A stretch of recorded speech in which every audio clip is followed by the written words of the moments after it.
even said he's going to retire after this season, but all of a sudden he catches fire, and coming into this weekend, Daryl Mitchell is the leading receiver in the CFL. What do you make of that? Well, Kerwin Bell, like the roller coaster. Starts off in a penthouse, goes to the outhouse, now he's back in a penthouse, and it is on his shoulders to take him to the big game. And this is the guy that's going to help him right there, the big play guy, Daryl Mookie Mitchell. He's the guy that can put up the big numbers. But the interesting stat, Mark, is in 3 games against this team, he has not scored 1 touchdown. They got to get the ball to him on defense. This man, rookie linebacker Chris Neal, is a live wire for the Argos. You got to love this guy, nicknamed Crazy Chris. You know, a little undersized at the position, but throws his body around with reckless abandon and has a knack for making big plays at big times. For Montreal, Dan Gonzalez gets his 2nd start for the injured Anthony Calvillo, but he must be relieved that Jock Climby's back at slot back. Woo, he's happy. I'm telling you right now. And why? Because the quarterback read always starts inside of the field to the outside. Now you get a big veteran leader like Jock Climby back in there. It's going to open up the middle. But not only that, it will make his outside receivers, Cahoon and Davis, more effective to play today. And talking about filling big shoes, rookie, this man here, Reggie Durden, must pick it up for the injured Irv Smith at cornerback. What a big challenge for this guy, but what a sign of confidence to start the rookie at the cornerback position. And not just any cornerback position, but the short side of the field where the majority of balls are thrown. We're going to have to see what this guy does against some great receiving corps. I know you like the Argos today. What about your game notes? Oh, come on. For Montreal on offense, let's go deep. Gonzalez's longest throw last week was 22 yards. You better stretch that defense. And speaking of their defense, you better wrap up and tackle Jenkins today, because Davis gave him fits last week in Saskatchewan. Now, if I'm Toronto, I just talked about Jenkins. I love the guy. Go to him early, go to him often. He's the catalyst for the rest of the offense. And on defense, Montreal only had 40 yards rushing the ball. They are not happy with that stat. Look for them to run the ball. Look for the Argo defense to try to stuff the run. You got your game face on early, big man. You know, the Argos haven't beaten Montreal in 3 games this year. They haven't beaten anybody in the East. They've got to break that streak today if they want to make the playoffs in the West. Peter? Beautiful day here. As you can tell, the roof is open, and it's a perfect day for Canadian football here at Skydome. And coming up at the half, we'll have a feature on the Als veteran offensive lineman Pierre Vercheval. Plus, Don Whitman comes along with his CFL scrapbook as we continue to celebrate the 50 years of the CFL on CBC. That's all coming up at the half here on the CFL on CBC. There's Rod Rush, the 73-year-old head coach of the Alouettes. His players came to him this week and said, "We don't want to practice with pads. We're worn out." And after 14 weeks, he agreed. We'll see if the Owls have their legs today. Mike Pinball Clemens, the master motivator, has his team on a 2-game win streak. He says they've got to win 4 in a row, their last 4 games, to secure a playoff spot in the West. They come in 1 point out of 3rd place behind Calgary, and is he psyched up today? Chris, the Alouettes won the toss here this afternoon, and they have elected to take the ball. There's Reggie Durden, the rookie, who will be spotting for Irv Smith at cornerback and doing double duty on special teams. He's joined back there this afternoon by Jeremy Rudolph, a rookie out of the University of Las Vegas, making his first start. And a swift kickoff to open this football game. It's bobbled by Rudolph. Some nerves at the 25. He gets the ball and he's down! He's gone! 1 man back!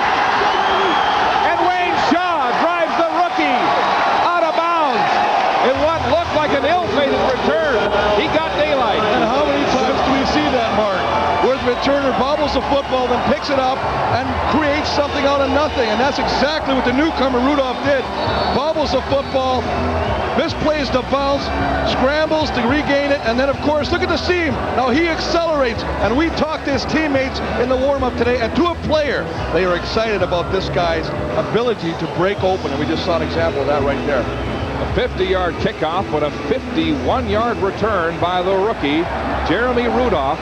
At 5'9", 175, he's a small package, but he told us before the game, Chris, he wants to bang with the big men today. You know, that was interesting, because you asked him, you said, as we see the injured player, Darren Joseph, being helped off the field, that we thought because of his size that he'd like the outside game, the toss, the sweeps. He goes, no, I like to bang it with the big men. I like the inside the tackle position.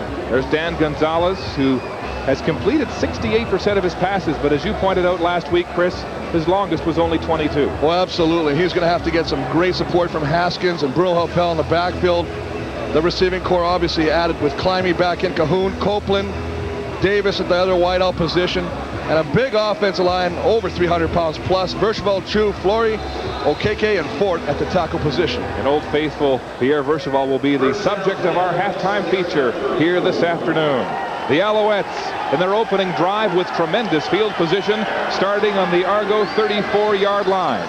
Gonzalez looks, he fakes, play action, downfield for Climby. It's high, tipped and intercepted. Adrian Smith has the ball for the Argos, and a turnover to start this football game.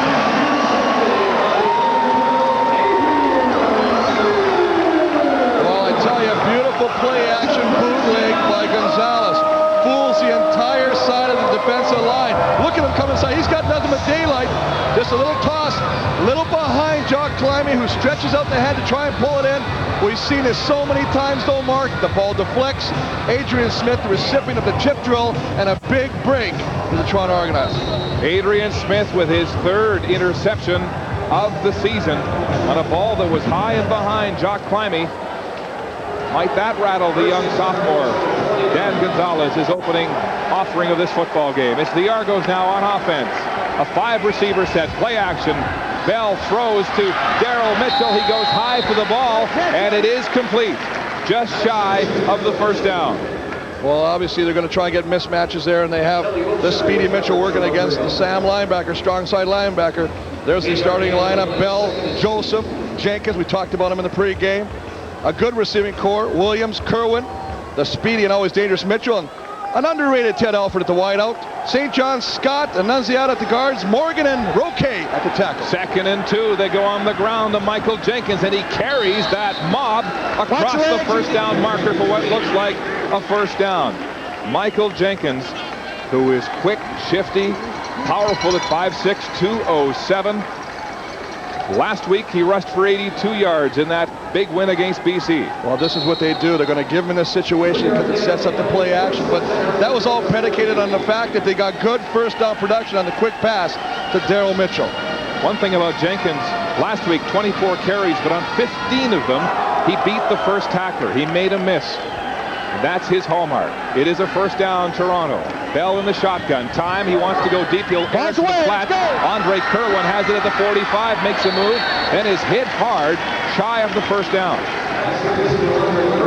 Kelly Wiltshire, the former Argo, putting a lick on Andre Kerwin, and there is an Argo down at the 45. Well, a nice job of just first off protection. Look at the throwing lane. Kerwin Bell throwing off to Andre Kerwin. The newcomer, Reggie Durden, really playing off of the wide receiver, and he's going to have to tighten up his coverage, Mark. He can't sit 10 yards away from the receiver, or it's going to be an easy day of Kerwin just throwing the little pitches out to the wideouts. Chris, we mentioned the downed Argo. It is Nigel Williams, the 6'4" veteran out of the Hamilton Hurricanes. They just moved him inside the slot back from the wideout position, taking Alfonso Browning's position. So this is a huge loss. He's a big target inside if he can't keep going. Well, 6'4", and they really like him. They really felt that, you know, Coach Clemens really felt that he was starting to come back into his zone and playing with a lot of confidence. But there's a good sign as he jogs off the field on his own. And I'm sure we're going to see number 86 back in the lineup shortly. Mike Pinball Clemens talking to one of the officials. Nigel Williams was away from the play. We didn't see exactly how he took that shot.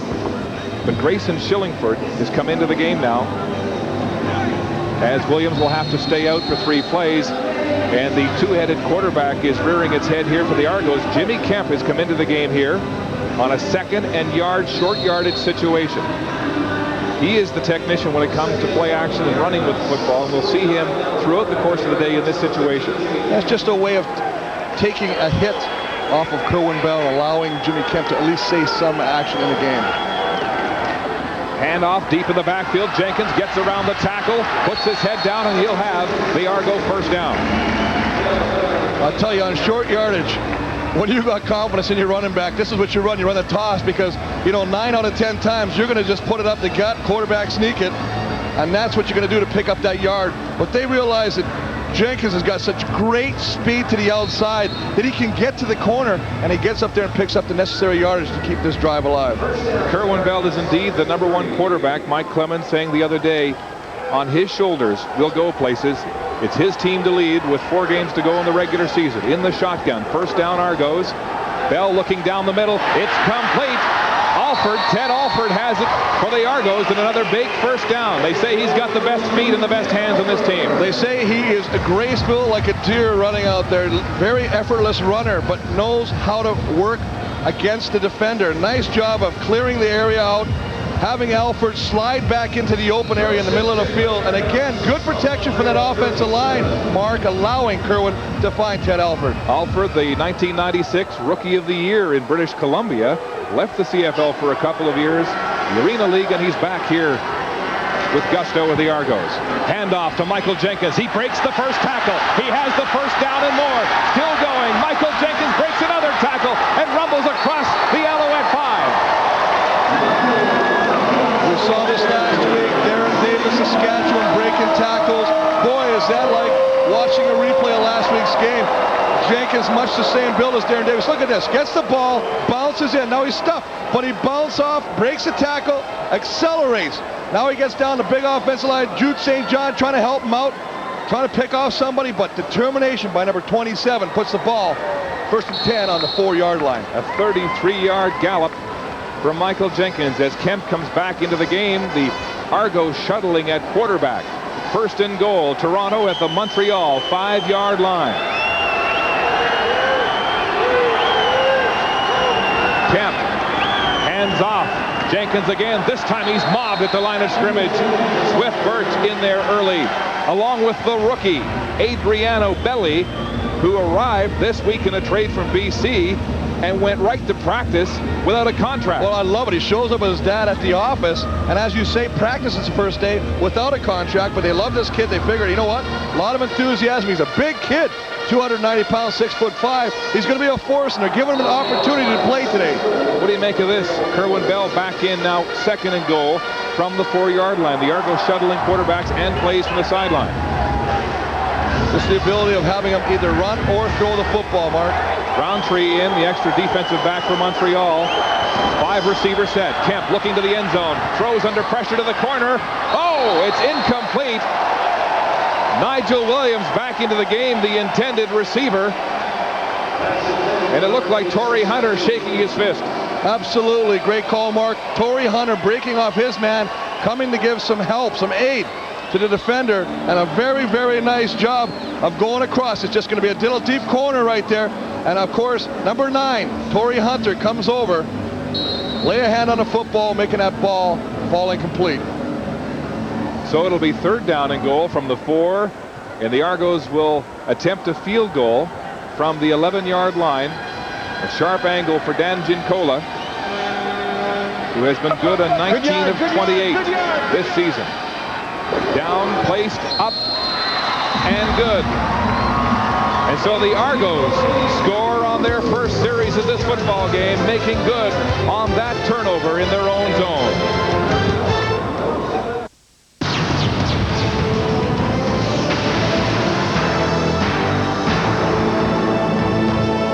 The CFL on CBC, brought to you by Dodge. Grab life by the horns.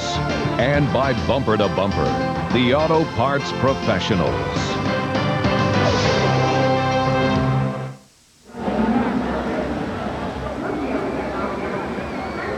3-0 Toronto here early in the first quarter of this football game. The Argos capitalizing on that interception by Adrian Smith as Noel Prefontaine gets set to kick it off. The Alouettes will have Reggie Durden and Jeremy Rudolph, 2 rookies, back to receive. Of course, Rudolph electrifying this stadium with that opening return down the sidelines.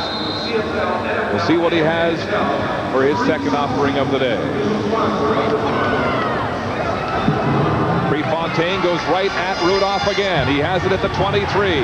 Rudolph makes a move down the sideline. More daylight, breaks a tackle. There he goes again. Rudolph on his second kickoff return of the game, and another exciting return for Montreal. Across center field. Well, you look at this guy now. He's been with the team since training camp. Where are they been hiding this guy? You know, we talked to him. He seems such a, confident but almost excited. You see the nervous energy running through him before the game about getting an opportunity to finally shine and show what he's got. Well, Swift Birch was saying, we can't wait for this guy to get into the game. He's been patient, as you say, Chris, on the practice roster for 14 weeks. Now he gets his opportunity. First down, Montreal. How will the sophomore Gonzalez react to his first pass of the game being intercepted? He'll go on the ground to Thomas Haskins. Haskins drilled at the line of scrimmage, battling for more. It was Simmons, the defensive back, coming up to fill for the Argos, and little or no gain on first down for Montreal. Well, nice job. First off, you got to give some credit. OKK, if we look at the Argos defensive line, Blue, Rogers, Kinney, Alfred Payton with 12 quarterback sacks, O'Shea, the Terminator Tiggle in the middle, and crazy Chris Neal at the other linebacking position. And how about that secondary? Steinhauer, Simmons, and Wells, Shaw and Smith, Pee Wee Smith at the cornerback. Second down and about 8. Short gain on the first down play to Haskins. Back to pass, Gonzalez setting up. He'll throw to the sideline. It's complete to Tyree Davis, who works hard to keep his feet in bounds, and a first down. Nice job of getting behind that offensive line, just sitting back there. They really like Gonzalez's composure. That's a key word. The fact he sits back there. Watch this. Little inside, plays the sideline, walks the tightrope, keeps the feet inside. Great concentration by Tyree Davis. We wondered how Gonzalez might react to that interception yesterday. Jock Climby said he's not cocky. He's got composure. He's got NFL poise. His feet don't get happy when the fray starts happening around him. First down, Montreal. Gonzalez handing off to Haskins, gets outside, he's got a seam, cuts back inside, and he'll have 5, maybe 6 yards on the gain. And I tell you what, I'm seeing a fired-up offensive line in Montreal this week. I don't think they had this much jump last week against Saskatchewan, but they are really doing it. It's just a little reach to the left. They're just going to run. Look at that block. That's an excellent block by Appel. Look at the seam he's creating. That's what you got to do. Point of attack, get on your guy, and stay on your guy. It looked like that hole was open before he made his move, his decision to crack right through, with Vercheval sealing off the inside for Montreal. The Elephant team is in. Lutford at the tight end position for Montreal in this 2nd and 4 situation. They like Kevin Lutford to come in as a tight end. They'll go to the opposite side, and Eric Lapointe is shoestrung. It's, Leroy Blue, or rather Alfred Payton on the tackle for the Argos in the backfield. Well, Alfred Payton is just going to shoot in their knife. He beats the guy and comes right there, and as you say, takes the legs out of the running back, Eric Lapointe, right there in the backfield, forcing a field goal situation by Terry Baker. A promising 2nd and short situation turns into a 3rd down with a loss on the play of 2 yards. And so Terry Baker will attempt this field goal from the 41. Baker is the best kicker in the CFL right now, making 22 of his last 24 attempts. He's been good on nearly 85% of his field goals, most of them outside the 40. From the 41, Baker hits this one hard, and it's good. So the Kickers trade field goals. We're tied at 3 at the Skydome in Toronto.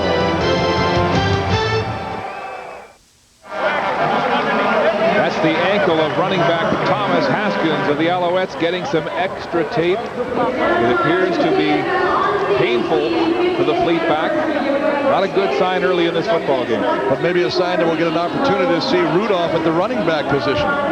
Well, the Owls have come well equipped at running back with 5 backs in this game. Haskins, Rudolph, Appel, Lapointe, and Andre Bolduc can carry the mail as well if needed be. First down, Toronto at their own 35-yard line. Kerwin Bell, who fired 4 touchdown passes 1 week ago against BC, calling the signals. He'll go on the ground. Michael Jenkins makes the first tackler miss, still scrambling. Gains close to 5 before finally being brought down at the 40. Well, he does such a nice job, Jenkins does, of using his hands. And the hand that he's not carrying the football is the one I'm talking about, is that he plays off the tackler. He's always pushing. His hand is going to go down. He will keep the defender away from his feet and away from his body as long as possible. Jenkins, the last time he played Montreal, 20 carries for 109 yards. And of course, the sophomore over 1,000 yards for the 2nd year in a row. 2nd and 5. Bell throwing. It's complete to Daryl Mitchell, settling just across the first down marker as Mark Washington makes the tackle for Montreal. Well, all they're going to do is clear the area. Send the 2 wideouts deep. Tyrone Brown, Alford, and Curl, the speedy Daryl Mookie Mitchell underneath. And you know what he does when he catches that football? That's the danger part of his game. It's his yards after the catch that really hurts teams. Kerwin Bell telling us yesterday he's calling the plays, and he's calling plays that he's comfortable with, shortening perhaps the run-and-shoot playbook they started the season with. Here's the blitz. Wiltshire from behind. Finally, it's down. The ball's loose. The ball is loose, and Wiltshire has it for Montreal, and he's still going. Wiltshire breaks the tackle, and he will score.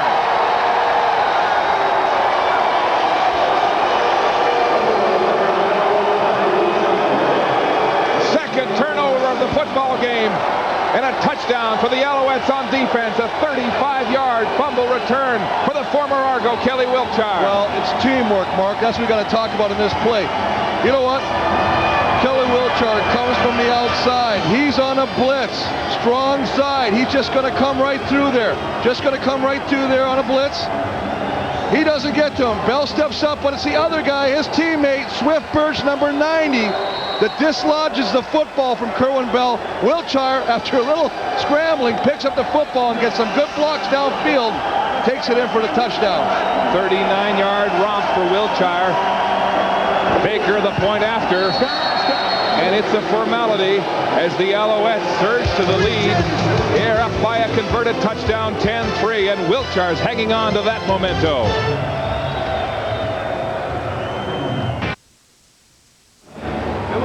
There's the veteran Swift Birch, too quick for the Argo offensive line. He forced the fumble. This man, Kelly Wiltshire, gobbled it up for the touchdown. Well, you see Wiltshire just coming here, Sam linebacker, outside blitz, but right there, that guy right behind there, number 90, Swift Birch, keeps working, makes the play, strips the football.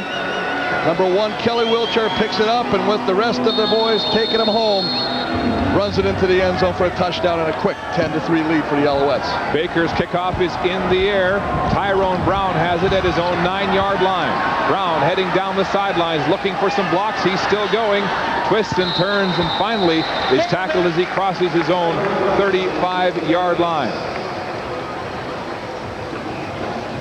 The Argos will go back on offense after that 26-yard return. Kerwin Bell, who has been sharp since coming back last week, just no interceptions against 4 touchdown passes. Here today, he gives up the fumble. And, you know, just yesterday, Mike Pinball Clemens had been talking about the breaks going Toronto's way. Not today.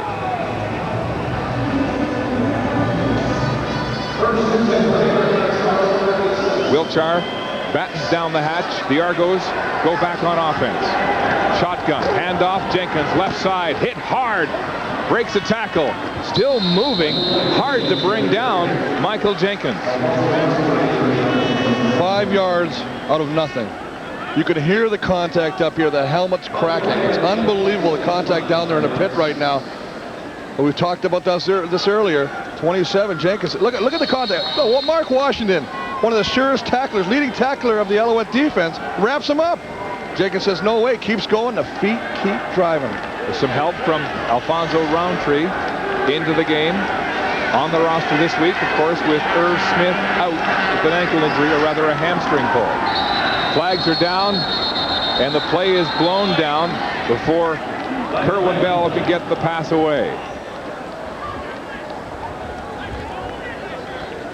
And Bud Steen makes the call. Illegal procedure. Toronto is 68. Second down repeated. Juan Roque, the right tackle for Toronto, called for moving early. The first penalty of this football game goes to Toronto with 2:50 to go in the opening quarter. Well, this is the guy right at the bottom here. He's just working against the rookie, the newcomer, Adriano Belli. And boy, I tell you what, nice job of just anticipating that. 2nd and 9 Argos. Bell gets it away. It's complete to Andre Kerwin.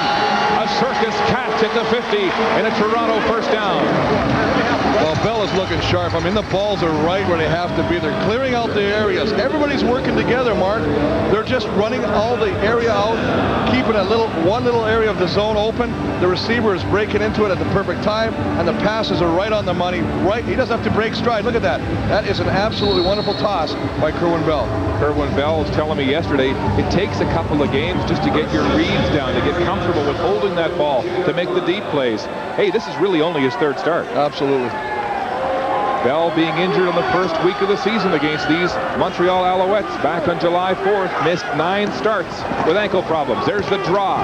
Jenkins breaking a tackle, hitting hard, still going. He broke 4 tackles, and the Alouettes finally get him. Eric Riddick, the quarterback, has to come right across the field with a big saving tackle. Well, I'll tell you what, he is just unbelievable to watch right here. I mean, just a little draw play, reads the hole. But look, contact right there. There's 2 guys hitting him right there. Lester Smith, number 36, the free safety comes, stuffs him up, and then not for Riddick coming over and tackling him. After a huge gain by Jenkins, he's going to go a lot farther. 25 yards in that play. Chris, one of your game keys, wrap up. We saw this last week as Montreal had trouble harnessing Darren Davis of Saskatchewan. First down, back to pass, Bell pumping. He'll go deep down the sidelines. It's complete to Ted Alford. Touchdown, Toronto Argonauts.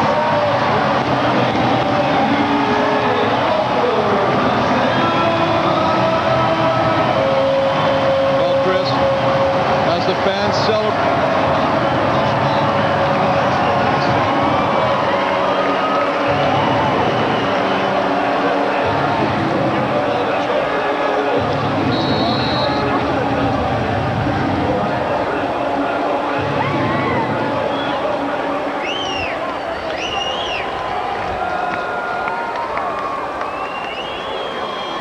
A 32-yard touchdown pass from Bell to Ted Alford, his 3rd of the season, as John Jenkins, the offensive coordinator, gets ready to reload.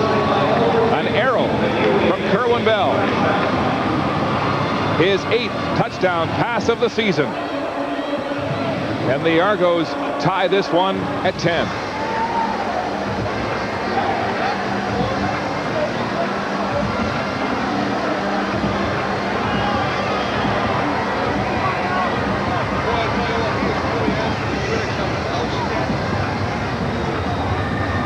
We mentioned 96, he was the top rookie in BC with the Lions. Spent some time in the Arena League. He's come back here, and Mike Pinball Clemens says he's not the fastest guy, as he got moves.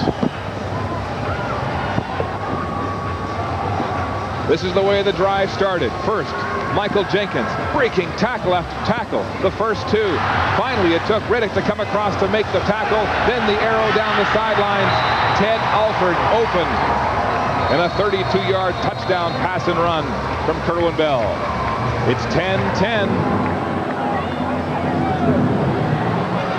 Prefontaine's kick goes to Durden at his own 15. Durden with a block for Rudolph. Oh, he's hit hard as he crosses his own 30. Calvin Tiggle, the leader of the Argo defense, the first man down to stop that return at 15. And this is the thing that you got to love. These are the guys that are playing starters on your defense. I mean, it's Calvin Tiggle, it's Adrian Smith. These guys, as you say, are selling out for this football club, and that's the attitude and that's the atmosphere they're creating here. And that's why there's no finger pointing, because they're all doing their part to make this team better. Stakes are high. The Argos trying to make a playoff spot, crossing over into the West. They're on a 2-game winning streak. The Alouettes trying to break a 3-game losing skid. They haven't done that. They haven't lost 3 in a row since 1997. Here's the sophomore, Gonzalez, at the helm for Montreal. Play action pass, looking down the sidelines. It's tipped and knocked down by Adrian Smith, who jumped on that one. The ball may be thrown a tad late. Tad late, absolutely. We know he's patient. Gonzalez will sit in that pocket, sometimes to a fall too long. But look at Adrian Smith actually gets a better break on that football, and a nice job on the play by Tyree Davis to come and knock that ball away from him, because if he doesn't knock it down, Adrian Smith's taking it to the house. And a good read to break to the sideline with Smith backing that way. It's 2nd and 10. Montreal. This will be the last play of the first quarter. Gonzalez throws it hard. It's in and out of the hands of the rookie Copeland. And what would have been a Montreal first down. The gun goes as the sophomore has another one dropped. But it's oh so close. Montreal and Toronto dead even after the first quarter here at the Sky Dome in Toronto.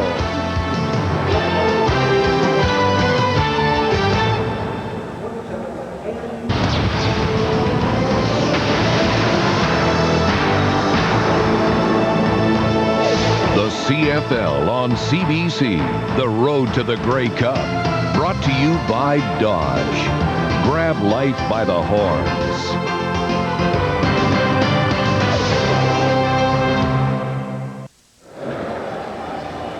Terry Baker getting set to punt for Montreal as Kerwin Bell gets set to come back on offense.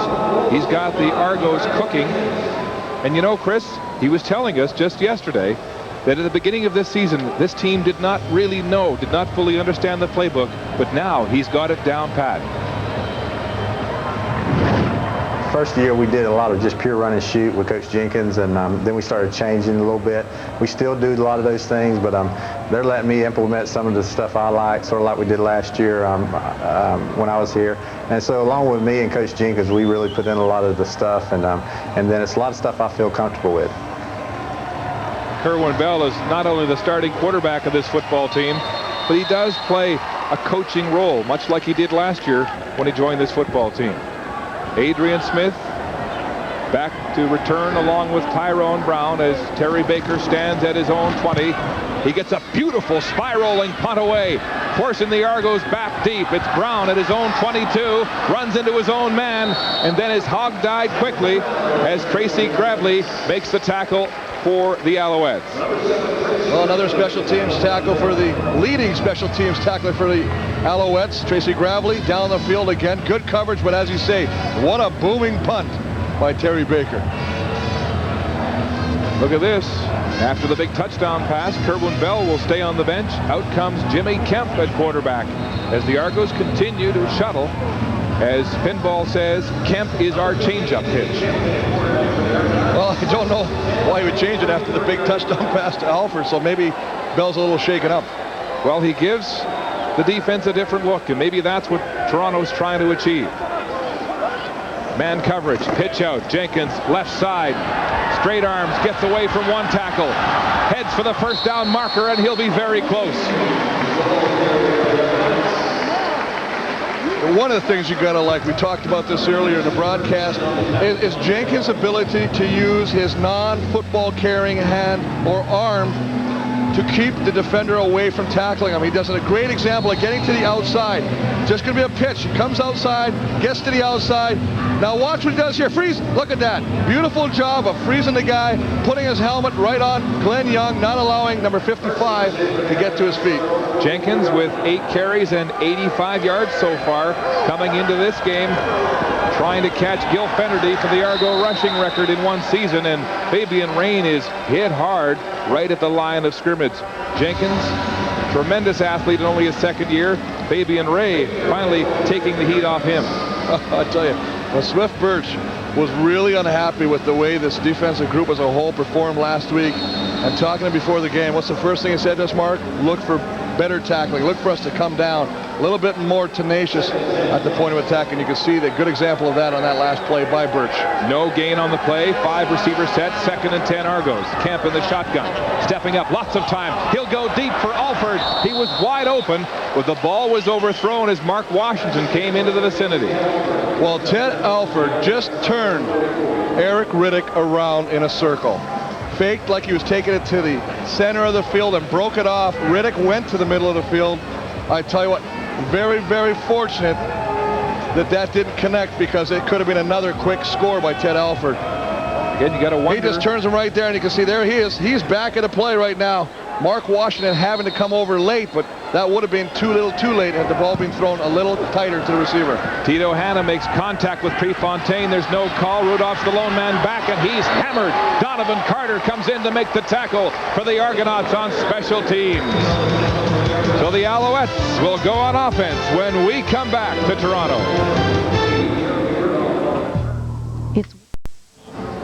Montreal head coach Rod Rust talking with Alfonso Roundtree. Eric Riddick next to him. Rust doubling as the defensive coordinator on this football team. And Chris, he's seeing some things he doesn't like in terms of their coverage. Well, they've had a couple soft coverages, and by that I mean they've had guys too wide open. Not really broken coverage, but guys getting into the open behind the defenders. And it just shows you how much they miss a guy like Irv Smith, who's a mainstay at that cornerback position.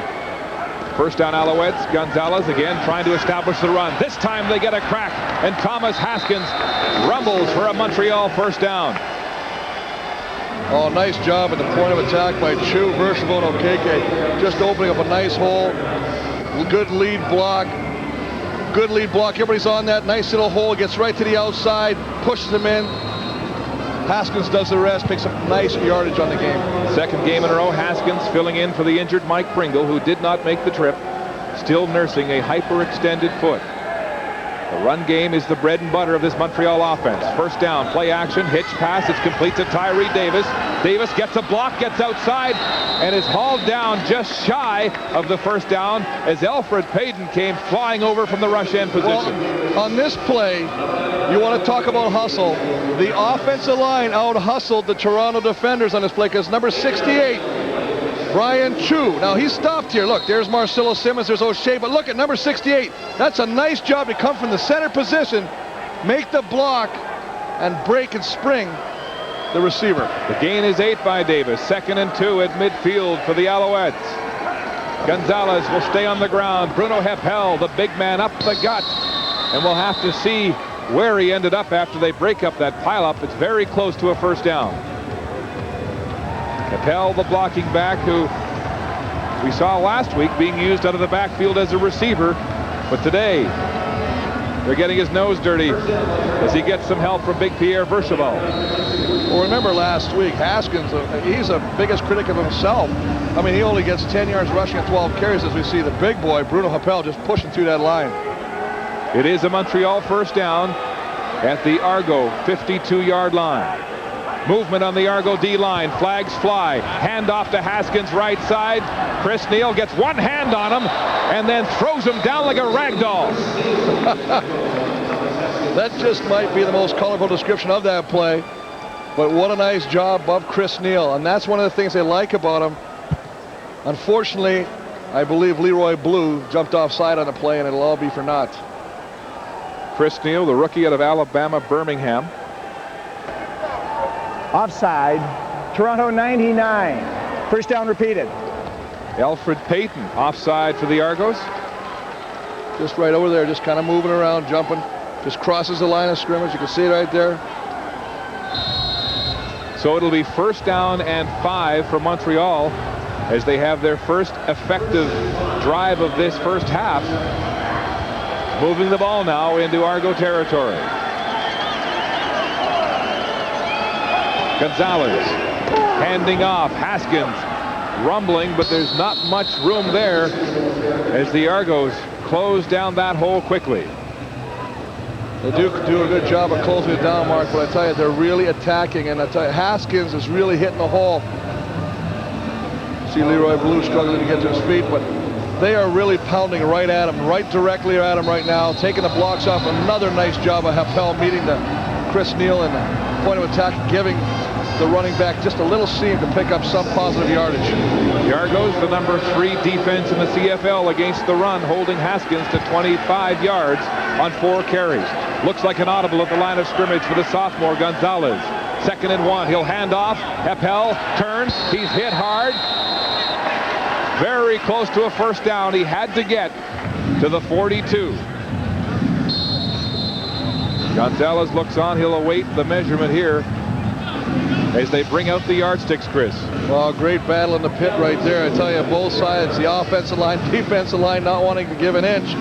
And they're both trying to get under each other, claim that land, and As we see the measurement, it looks like the Toronto defense did their job on that short yardage play. It's trying to get under and trying to get down. You can see a submarine.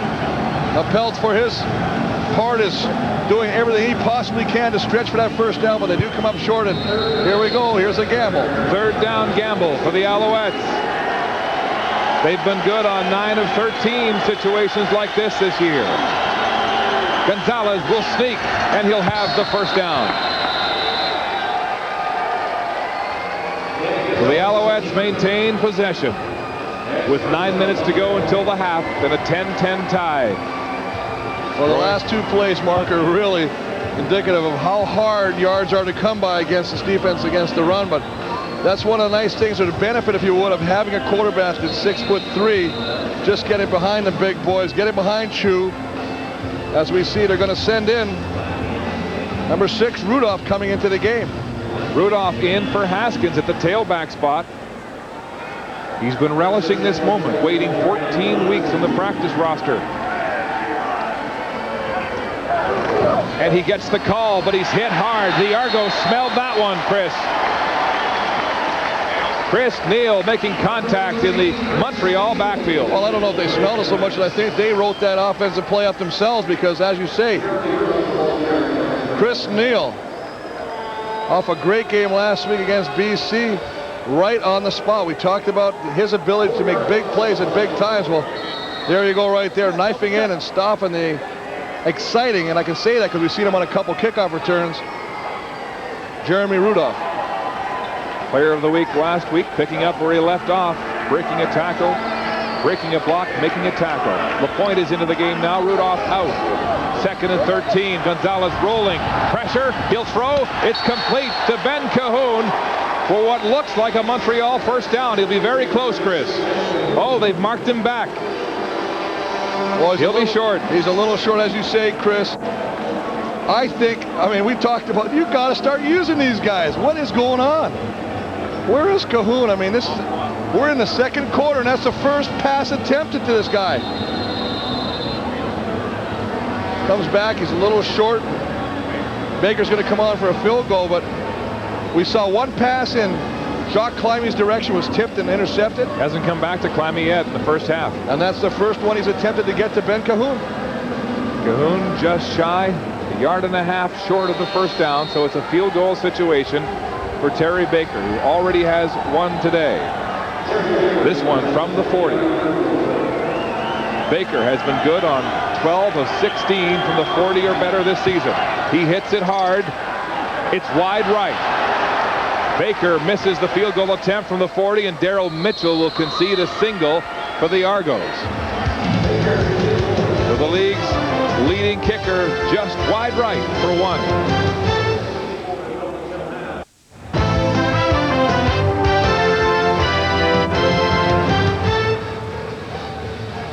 Welcome back to Toronto in our 50th season of the CFL on CBC.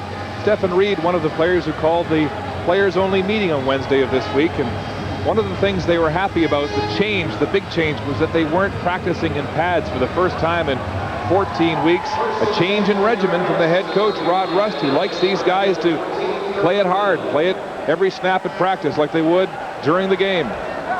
Players hoping to have fresher legs. There's movement along the line of scrimmage. Bell going deep to Alford. He's open. He's got the ball. Ted Alford is gone. The 10. Touchdown Argos. Alford with his second touchdown of the game. But flags are down. Bell celebrating. He says the call will go against Montreal on a 75-yard pass and run. Outside. Montreal decline. Passes in a row from Bell and 2 touchdowns to Ted Alford. Well, absolutely. This is just a nice job of getting open. 75 yards. He is having a great day, but it all starts. Look at the great protection, allowing him to throw it down. He just beats Riddick. We've seen Riddick have some difficulties earlier in this game already. They're turning him around. They're giving him some problems out there, and Ted Alford, recipient of a second long touchdown of the afternoon. Second of the day, 4th of the season. Gincola's point after, right through the uprights, and the Argos have the lead with 6:28 to go in the first half here at the Skydome in Toronto.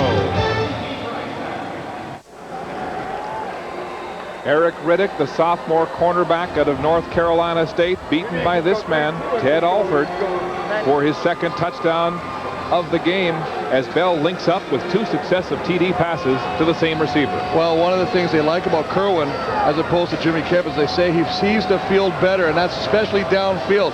You know he loves to go downtown, throws 2 deep balls, and recipient of both those deep balls has been Ted Alford. But look at, he is just a happy guy. I mean, as you said earlier, Kerwin Bell announcing this will be his last year, but boy, he's playing well right now. Rudolph, the return for the Alouettes, zigging and zagging. Finally dropped across the 35-yard line. Donovan Carter again, the first man down on special teams. The return 17 on a 58-yard kickoff.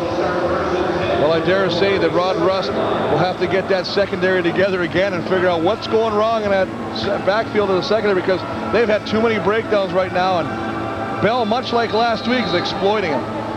Dan Gonzalez, who backed up Dan Marino in Miami, had a short stint behind Troy Aikman in Dallas. But now he's the man with Anthony Calvillo injured. His second CFL start. Play action pass. Time in the huddle. They're in the backfield. Now he'll break out. Looking for the first down marker, and he'll slide for safety with Chris Carter coming up quickly. Rather, Chris Neal making the tackle for the Argonauts. Well, nice job of Gonzalez not seeing anything, to the next best thing. Pick up something positive. Pumps, wants to go downfield. Almost that spider-like sense of knowing he's going to get hit from behind. Tucks the ball away and then does the old slide. Chris Neal, as you say, a little rough on the reception, but hey, you get an opportunity to at least hit him. You got to remember the reason they're upset is because that is exactly how that man, Calvillo, got hurt by Jason Lamar and Hamilton, that put him out with the shoulder injury. Calvillo nursing that torn rotator cuff in his left shoulder. Haskins has been moved out of the backfield to the slot. 2nd down and 7, Montreal. Here comes the blitz. Quick release. It's intercepted. Orlando Steinauer picks it off for the Argos.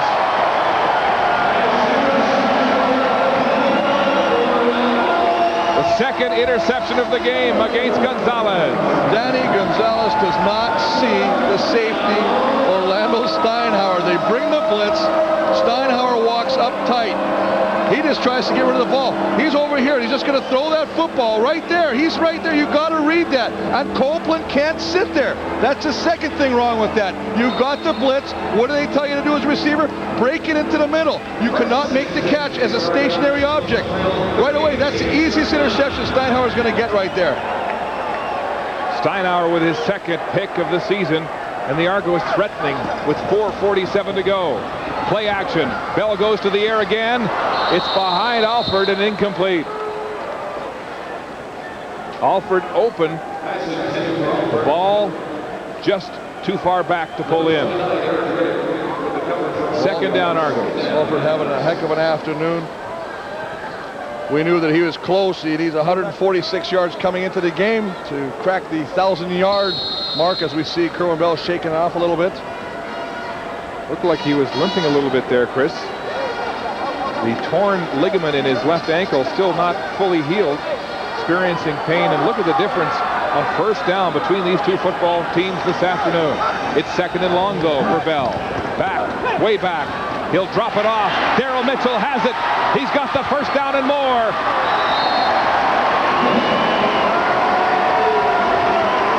The league's leading receiver. They're saying, Mark, this is a very confused Montreal defense right now.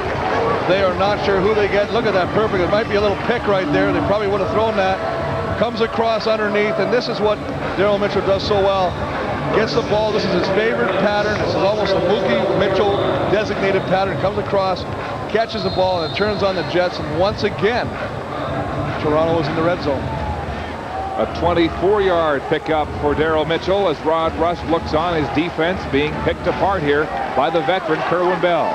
First down, Argos at the Montreal 12. Bell back to pass, looks one way, goes backside, wide open Alford, but it's overthrown. He may have thrown that one away, Chris. Well, I don't know. I may agree with you on a point, but from watching the play unfold and watching Ted Alford working against Eric Riddick, he is turning Riddick all the way around. As you say, the ball was overthrown, almost looking like Bell was throwing it out. But look, he has all day checking receivers from left to right, and as you say, the ball way over the head of the intended receiver, Ted Alford.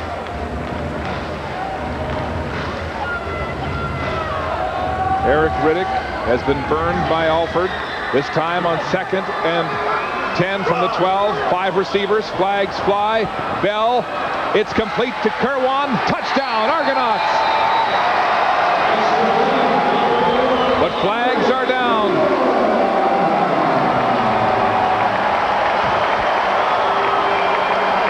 Kerwan with his second touchdown. Montreal 98. That's the flag. We have a touchdown. Can just stand there and smolder. The defense beaten for the 3rd time for pay dirt. Well, I mean, the protection again. The offensive line, who have taken some criticism this year, have really come forth today, and even the last couple of weeks, and allowing Kerwin Bell to have time back there, and he is just doing a masterful job of selecting receivers and confusing the Montreal defense, going from the left side of the field, down the field vertically to the right side, and just doing a nice job. And in that play, sits back there, throws to the right, sees Andre Kerwin. Andre Kerwin makes the catch, does the rest himself, and bam, the Argonauts are flying.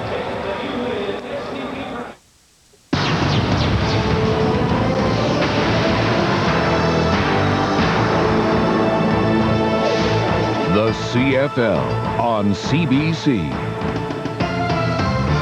The road to the Grey Cup. Brought to you by Bumper to Bumper, the auto parts professionals.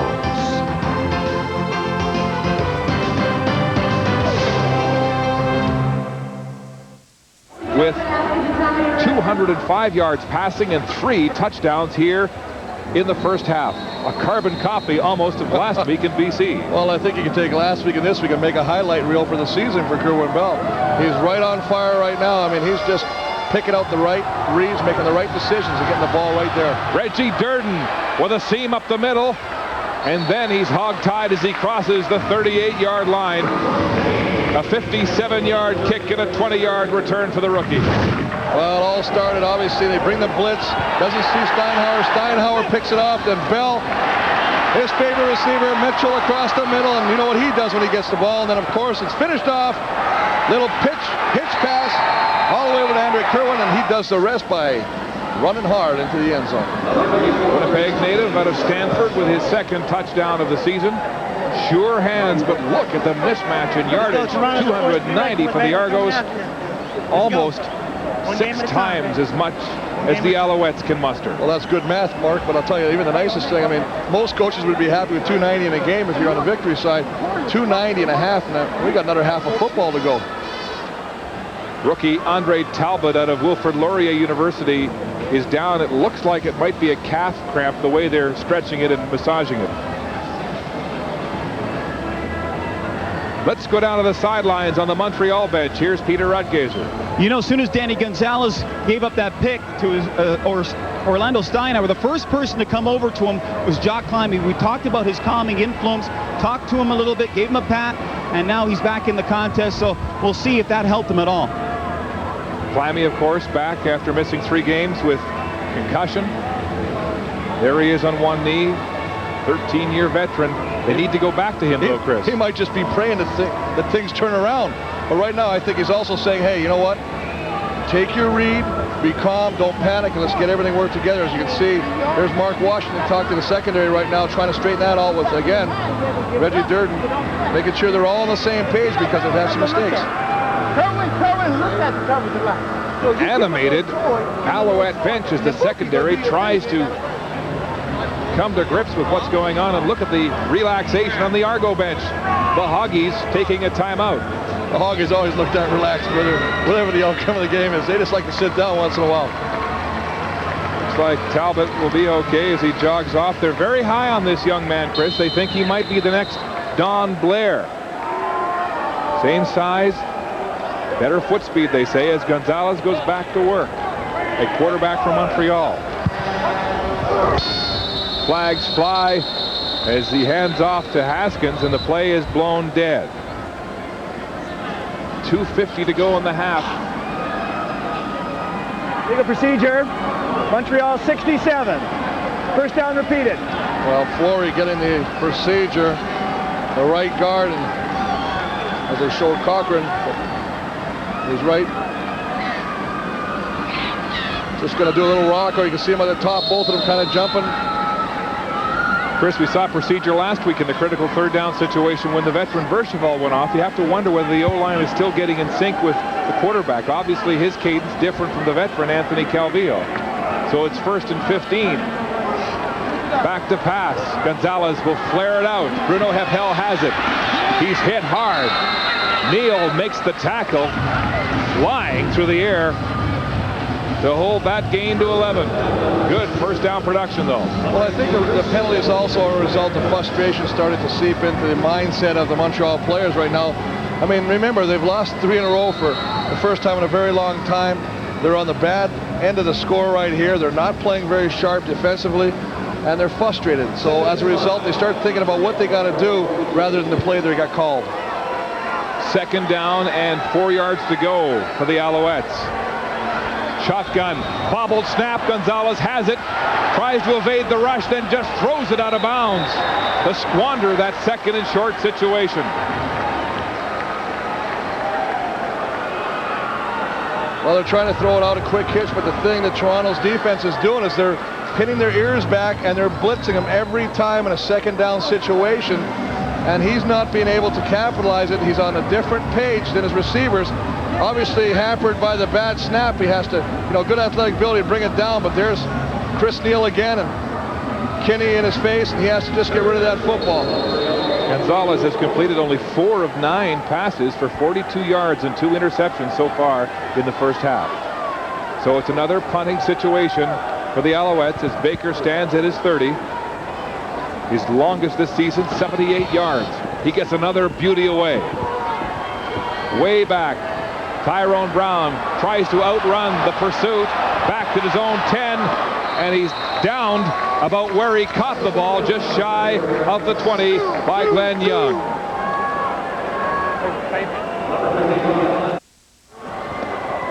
First down, Argos. Jenkins through the heavy going. This time Swift, Birch, and a host of Alouette tacklers limit the gain to a few yards. Kerwin Bell, what a renaissance for what looked like a write-off season, Chris. The injuries, he'd been booed, he'd been put on waivers. He said to me, they criticized me and I hadn't really played early in the season. I was hurt, I couldn't show what I could do. Well, now he's proving the doomsayers wrong. Back to pass, Kerwin Bell, lots of time, flares it to Rain out of the backfield. Hoople finally tracks him down. Another short gain. It'll be shy of the first down in a punting situation for the Argos as the rookie out of Western gets the call. Mike Jenkins and his namesake John Jenkins on the same page again this week as Jenkins has bought into Pinball's philosophy. Use the ground game to balance the pass. Well, absolutely. I mean, it sets up your play action, allows all the outs. You start playing games with the linebackers and the secondary of the defensive team you're playing against, and they're doing an excellent job today of really mixing up Montreal's defense. Rudolph back at his own 31. Breaks one tackle. Still going. Driven way back. Tremendous cover as Talbot gets up off the turf after being shaken up and makes the tackle on special teams. Well, after the first 2 kickoff returns that electrified the Alouette bench by the newcomer Jeremy Rudolph, the cover teams of the special teams of the Argos have done a real nice job of keeping this exciting speedster under wraps. And Talbot, what a kamikaze special teams tackler. They say he's like that on every kick, throwing caution to the wind. As O'Shea looks into the face mask of the quarterback, Gonzalez. Back to pass, hitch pass, Copeland has it. then goes down. The ball's loose, but it's blown down, and Montreal will maintain possession with 1:07 to play until the half. I still think there's a problem here because of the fact that Jermaine Copeland makes this catch, but he's right beside Tyree Davis. And no receiver should be that tight. The object is to spread the defense out, not bring them all together. And I think they say that Copeland doesn't have the entire playbook under wraps, and I think that's an example right there. Copeland getting the start at slot back. Kevin Alexander out with an injured ankle this week. Handoff. Haskins hits the hole hard and very close to a first down.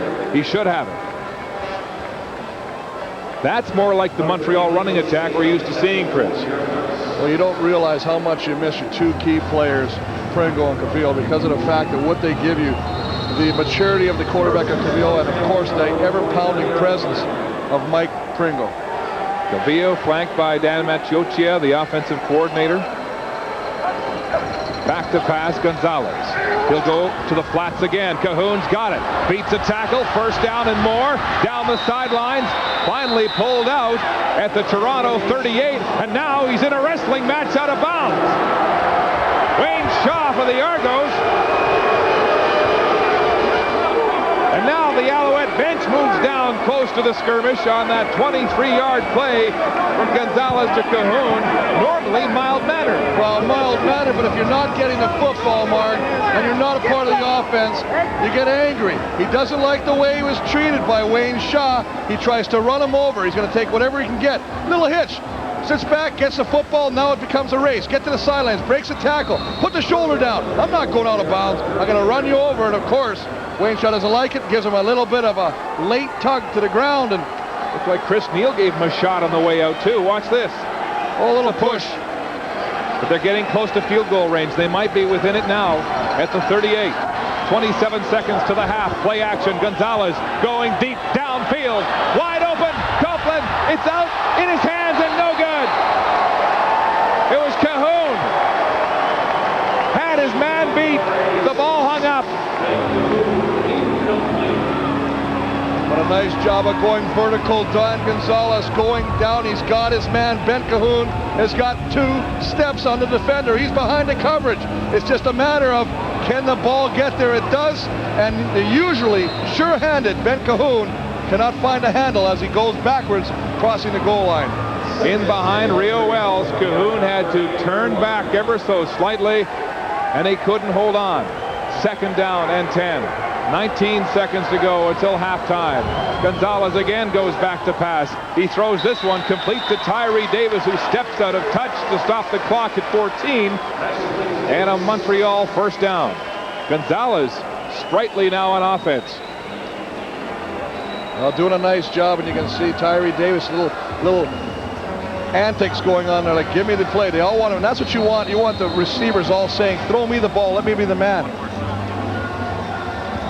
14 seconds to go until halftime. First down, Montreal. Ball on the 26 of Toronto. Gonzalez back to pass, pumps once. There's the blitz going deep down the sideline for Davis. He pushes off. Good coverage. It's incomplete. Adrian Smith, step for step with Tyree Davis. And a nice job of Adrian Smith, who has been victimized in the past of getting caught on that fake pump. Does not slow down and stays with the receiver. Little pump action by Gonzalez trying to freeze Adrian Smith. He has none of it. Stays step for step with Tyree Davis. Gets his hand in there. Oh, lovely tip. One hand on the ball. 8 seconds to go. Last chance to hit the end zone for the Alouettes. Second and 10. Gonzalez behind his center, Brian Chu, barking the signals. To pass to the sidelines. Oh, in and out of the hands of Tyree Davis. Incomplete. All they were trying to do was to pick up a couple more yards to allow Davis to get to the outside, to get him out of bounds, to stop the clock, allowing Terry Baker a few extra yards to kick the field goal. So Terry Baker will spot this one at the 34-yard line of Toronto. 1 for 1 this afternoon. Ben Cahoon will hold.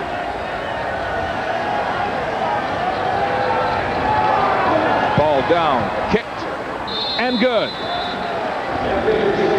So the Alouettes salvage points on their final drive of the first half, but Pinball Clemens has the lead.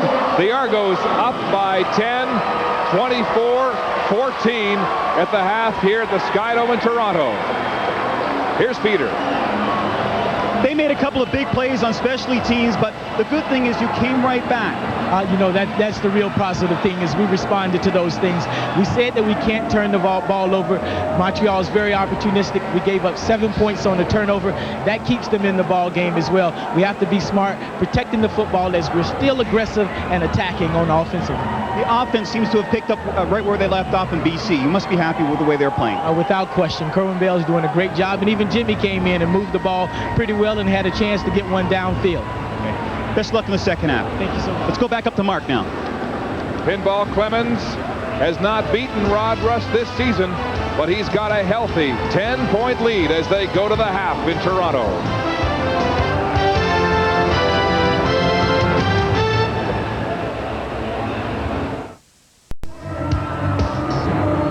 A beautiful day for football in Southern Ontario, and the home team has the lead at halftime.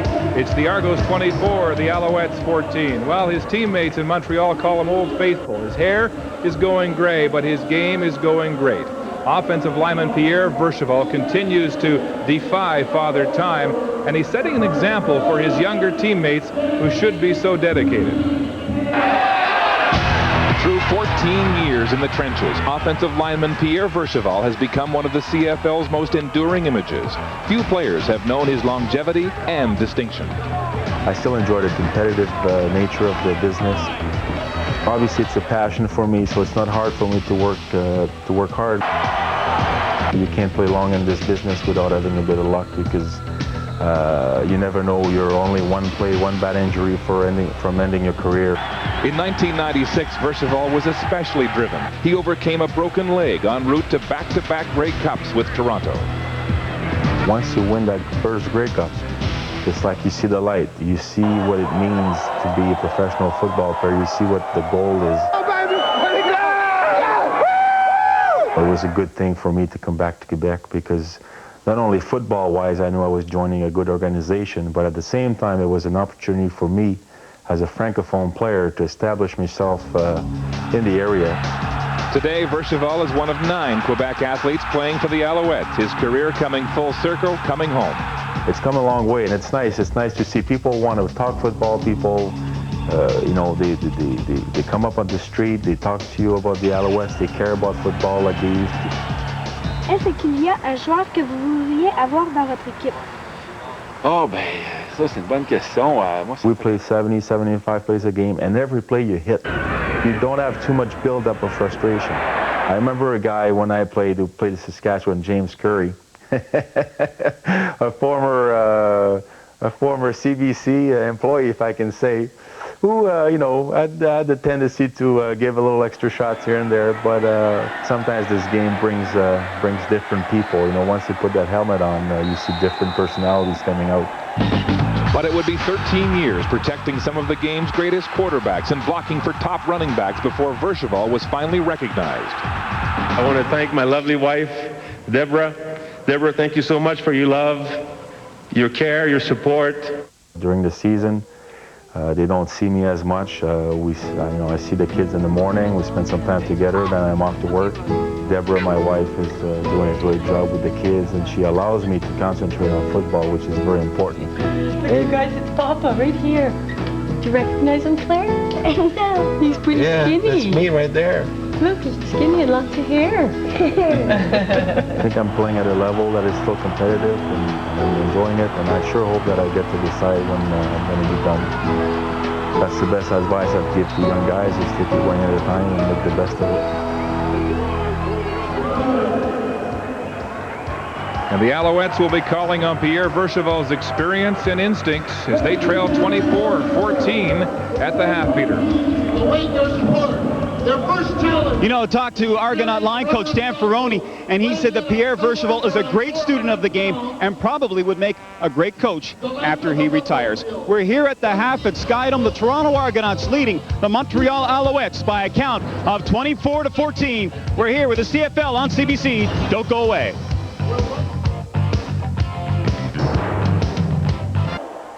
Maloney is the quarterback. He's going to pass. CFL Scrapbook with Don Whitman. Brought to you by Dodge. Grab life by the horns.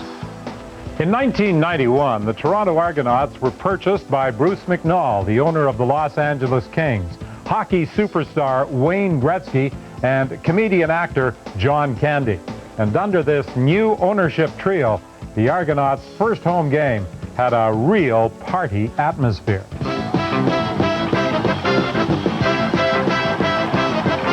For close to 42,000 fans, the game was almost a secondary attraction to the pre-game and halftime shows that featured the Blues Brothers and a number of Hollywood celebrities. It was also the Toronto debut of Rocket Ismail, who amassed a total of 223 all-purpose yards in the Argos' 41-18 win over Hamilton. The Argonauts had an even bigger party in November of that same year when they beat Calgary in the Grey Cup game in Winnipeg. And a decade later, the Argos are talking about leaving the Skydome for smaller Lamport Stadium. At the half, they've got the lead 24-14. Chris Walby, the story of this first half at quarterback. Kerwin Bell has been on fire, throwing 3 touchdown passes. The sophomore, Dan Gonzalez, has looked shaky since having his very first pass intercepted. Well, I think that's it. I mean, obviously, Kerwin Bell is in the penthouse right now. He's playing in a zone right now. He's on fire. He's reading extremely well, making just great decisions on the football field, and hitting the right guy at the right time, and really exploiting a pretty good Montreal secondary, making them look quite sandlot. Yes, by contrast, the Argos secondary is really upstaging Montreal here today. Well, that's the big thing. I mean, they start off the game, they get a beautiful kickoff return by the newcomer Rudolph. Next play, first very pass by Gonzalez, gets tipped by Jock Climby, and Adrian Smith kills the drive. And then back-to-back touchdown passes. Bell hitting Ted Alford. This one for 75 yards, his second of the game.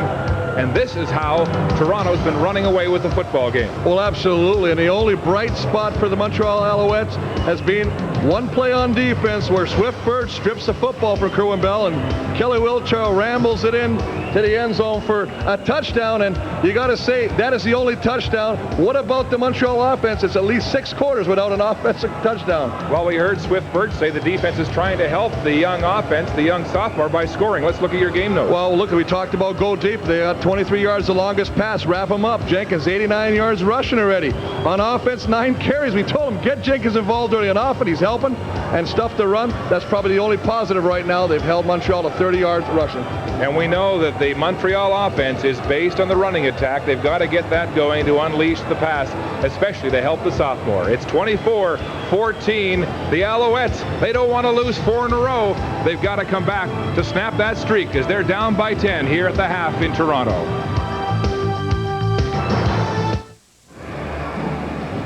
Back at the Skydome in Toronto, they are closing the Big Top on a beautiful sunny day with the home team up by 10. Let's go to the sidelines. Here's Peter with Montreal head coach Rod Rust. Coach Rust, you're down 24-14. They've been able to stuff your running game. Is that something you want to stay committed to here in the second half? Well, we would rather not be one-dimensional in any game, so you have to do whatever it takes to win. If we can't run, we'll have to throw and be more efficient with our pass game. As of now, that's a touchdown and a field goal. If we can keep them from moving the ball so well, we still have a ball game. One thing you don't have to worry about is your specialty teams, because Rudolph has just been fantastic. I told him at halftime, I thought our return guys have been doing a super job, and the blocking effort has been very good. Thanks a lot, Coach. Best of luck in the second half. Thank you. And so the pressure is on this man's shoulders, young Dan Gonzalez, the sophomore quarterback in his second CFL start for the injured Anthony Calvillo, and he needs some help from the ground game. Well, absolutely. You can see sitting right Thomas Haskins there. They're having a chat. You know, they're only down by 10 points. It's not like we're buried and we can't come back from it. I think it's just a matter of not panicking right now, make the necessary adjustments, and make right decisions. I think that's probably the biggest thing we've had with the 2 interceptions by Gonzalez. Adrian Smith with the return of the opening kickoff in the second half. Lots of daylight, then crashes to earth at the 40-yard line. Tracy Gravely, the veteran of 11 years out of Concord, with the tackle on a 23-yard return. Back to work goes Kerwin Bell after a tremendous first half.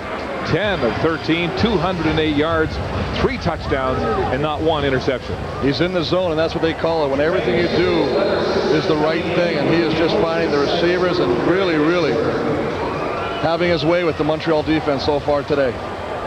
1st and 10, Argos. Good field position, starting this drive at their 40. 5 receiver set, shotgun formation. Bell goes deep on the first play. Mitchell's open. Oh, he can't handle it, and it's intercepted. Eric Riddick takes the ball back from Mookie Mitchell, returns it to center field. And so the Alouette defense comes up with a turnover on the opening play, a 93-yard interception return, and what looked like a handoff from Mitchell to Riddick. Well, I'll tell you what, Eric Riddick, very, very fortunate, could easily have been the GOAT on this play because he is beaten, the ball is hung up, and Mitchell gets his hands on it. As he does, he tries to pull it in, goes over his shoulder, and Eric Riddick, the recipient of that tip, and turns it around and breaks the big play. So a gift from the leading receiver in the CFL as Mitchell turns it over to Eric Riddick, and it's 1st down, Montreal. Gonzalez will go back to the ground. Haskins cuts upfield. There's nowhere to go. Tyrone Rogers is there to make the tackle. There's the veteran, Daryl Mitchell, wincing after what looked like a touchdown, and it went bad. Oh, you see another look at that play. I mean, in the hands and out of the hands of Daryl Mitchell, and Eric Riddick, the recipient of that. And boy, I tell you what, that's a big turn of events for the Montreal team because that easily could have gone the other way. Riddick's 2nd pick of the season. And it's 2nd and 9. Montreal in the short 1-yard gain by Haskins. Back to pass down the middle. It's complete to Climby, and he gets across the 45 for a 1st down. The first time they've gone to the veteran since that one ill-fated pass and interception, and Climby's limping. Well, the ill-fated pass was simply a result of the receiver not coming back into the play on the blitz. Jock Climby, the wily veteran, recognizes Toronto's bringing the blitz, cuts in the middle, and Gonzalez hits him right on it. As we see, 82 walk off the field, but that's just a nice job of reacting, reading the blitz coverage, and Climby finding the open spot. Climby has left the game limping. 1st down, Montreal. Shotgun, rolling left, Gonzalez throws again hard into coverage. It's complete to Ben Cahoon. Another Montreal 1st down, and the kid, Gonzalez, has come out strong here in the second half. A 21-yard pickup to Cahoon. And that's a nice job again of just sitting back. Cahoon just sitting back, coming back to the football, shielding the defender away, catches the football, and picks up additional yardage. Another 1st down, and the Alouettes threatening on their opening drive of the second half. Ball spotted at the Toronto 24. The Elephant team in for Montreal. They'll go to the ground. Haskins gets a bit of a hole, and then Simmons comes in to make the tackle with Chris Neal flying again over top. Well, they bring the big boys in. The double tight end situation. They try and give it to Haskins. He picks up what he can. Nice job of the Argonaut defense holding him to a 2-yard gain on that play. Word from the Montreal bench. Climby banged up his hip, but he's up and moving around right now. We'll see if he returns. Just back after missing 3 games with a concussion. Here's Gonzalez, 2nd and long, 8 yards to go. Rolling right, lots of time. He'll throw. Oh, Tyree Davis going up in the air, and it's incomplete. That's 2 drops from the veteran receiver. Absolutely, and they're bringing the tight ends in, the 2 big boys, Lessard and Cochran. They're lining them on the outside, 2 big boys, and what they're doing that for is extra pass protection.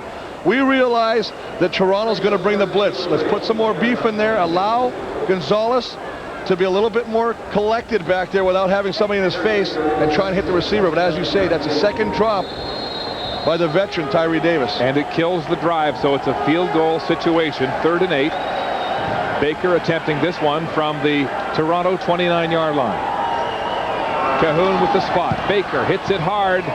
It's good. So a 29-yard field goal from Terry Baker as Climie continues to limber up on the Montreal bench.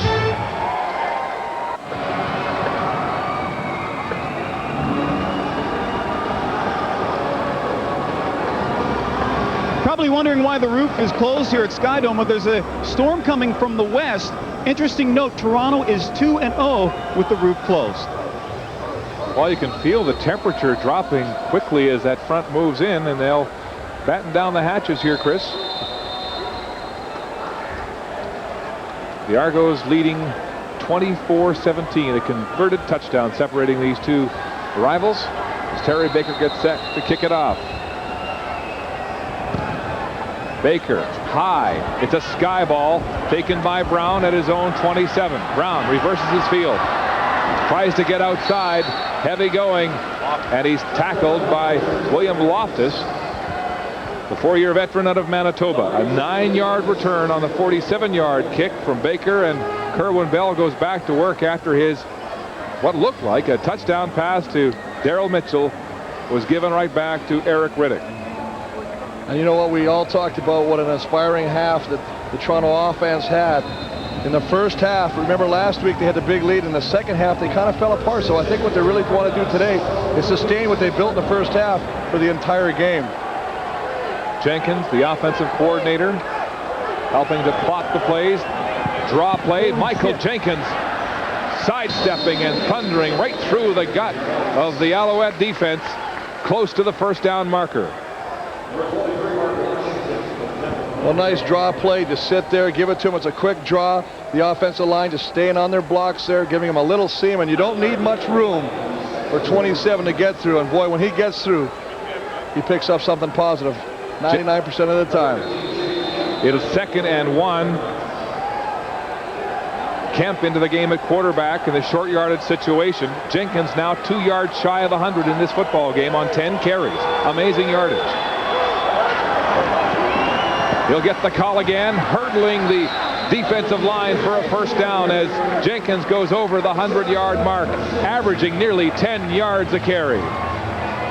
Well, if you're getting 10 yards a carry, let me see, do you give him the ball anymore? Yeah. I mean, they're just having great success. You can see right here, he's got such a great ability to go sideways.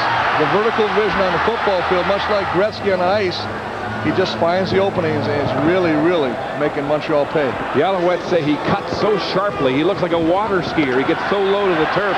Breaking tackles. Breaking first contact. First down. Bell goes to the far side. Kerwin's got it, and he's rocked. Eric Riddick closing quickly on the hitch pass to Andre Kerwin. Well, Andre Kerwin's the recipient of that pass on the wide field. That ball takes forever to get there. And I promise you, Andre Kerwin's going, come on, ball, hurry up, get here, because out of the corner of his eye, he can see 29 taking a beeline for him. Riddick hitting so hard it popped his chin strap off. It's a tremendous concentration by Kerwin. The gain is 4, 2nd and 6. Empty backfield as they move Jenkins into the slot position. Motion now, shotgun, Bell to throw, far side, it's complete. And it looks like a Toronto first down. Daryl Mitchell makes the catch for the Argos. Roundtree the tackle. Well, the nice thing, I mean, they get Mitchell in motion. He comes across the field behind the quarterback. He's running already by the time the ball is snapped. Goes after the receiver or the defensive back, turns him inside, takes it to the outside, and again, a nice timing pattern. Bell with time to find him and puts it on the money again, and another first down for the Argonaut offense. So that helps to settle down the veteran. Mitchell gets another one in his hands. First down. Play action. Wide open Mitchell again out of the backfield. And he's hit hard from behind, but not until he gets another Toronto first down, carrying the big man, Steve Charbonneau, on his back. And there's just so many ways to attack a defense. But boy, when you can use Mitchell in a variety of these, we just saw in the previous play, go behind the quarterback to the opposite side of the field. This time he just sits back at the slot back position. It's a bootleg, a little dump pass, and again, what does Mitchell do after he catches the pass? He makes you pay by picking up positive yardage. Argos moving the chains, first down at the 35 of Montreal. Bell, play action, passing downfield, nearly intercepted. Nigel Williams, the intended receiver.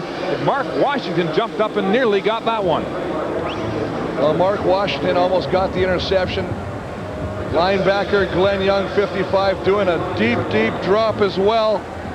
Trying to get back. You see the ball just goes over 55's outstretched hands. That's the middle linebacker. And why they're dropping him is because they're having so much success, Toronto is, in running those patterns across the middle. Nigel Williams late in turning around to look for that ball as Washington climbed his back and nearly picked it off. 2nd and 10.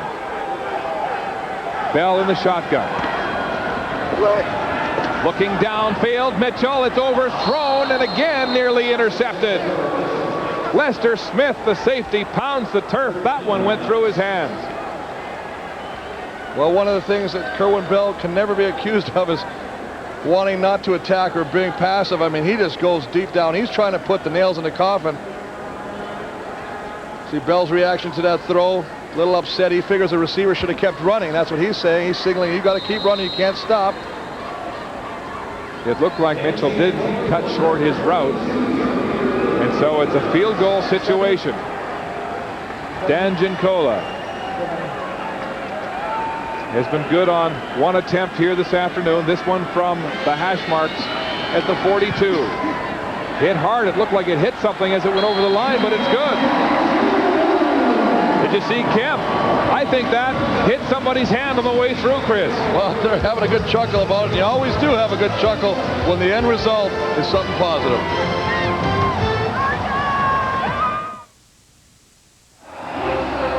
Coming up this evening on Hockey Night in Canada, Ontario viewers, except in Ottawa, have the St. Louis Blues here in Toronto against the Maple Leafs. The rest of the country, plus Ottawa, will see Eric Lindros and the New York Rangers skate into Ottawa to face the Senators. Colorado at Vancouver completes the Hockey Night doubleheader. It all begins at 6:30 Eastern with Labatt Saturday night. Here at the Sky Dome, the home team restoring its 10-point lead on the field goal by Gincola. It's 27-17. The roof is closed. Durden and Rudolph back to receive this kickoff. And it is the rookie from Nevada, Rudolph. Hit hard, still on his feet. Finally dragged down, manhandled at his own 30. Where the Alouettes will scrimmage first down. A 61-yard kickoff from Prefontaine. A 16-yard return. And Gonzalez, 50% in passing, 2 interceptions, but yet to throw a touchdown pass. Well, never mind a touchdown pass. When's the last offensive touchdown? That's the biggest thing. That's the monkey on their back right now. The defense is the only one that scored today. No touchdowns 1 week ago against last place Saskatchewan in the West. The offense trying to get on track. High pass to Davis, tipped out of his hands, and Smith was right there as the ball floated past him. He could have gone back for 6. Well, they're really struggling on offense, and again, it almost looks like they're doing that horizontal passing game where they're going sideline to sideline and nothing deep. And I mean, we saw this last week. And if you're going to play into the Argonaut defensive hands, you're going to have a long afternoon, and the 3rd and 4th quarter are going to be real ugly for this offense. 3 drops for Tyree Davis. The sophomore needs some help from his receivers. Gonzalez, 2nd and long, 10 to go, back to pass. Throws it hard, but it's batted down. Well, Chris Neal coming through on the blitz again. Tyrone Rogers there. They're just having fun out there, this Argonaut defense. The linebackers are always coming. 2nd down, we told you, they're going to blitz 90% of the time. All he does now just comes off and look, he gets his hand up. Great athletic ability by 18, Chris Neal, knocking that ball down. Chris Neal plays the game with reckless abandon.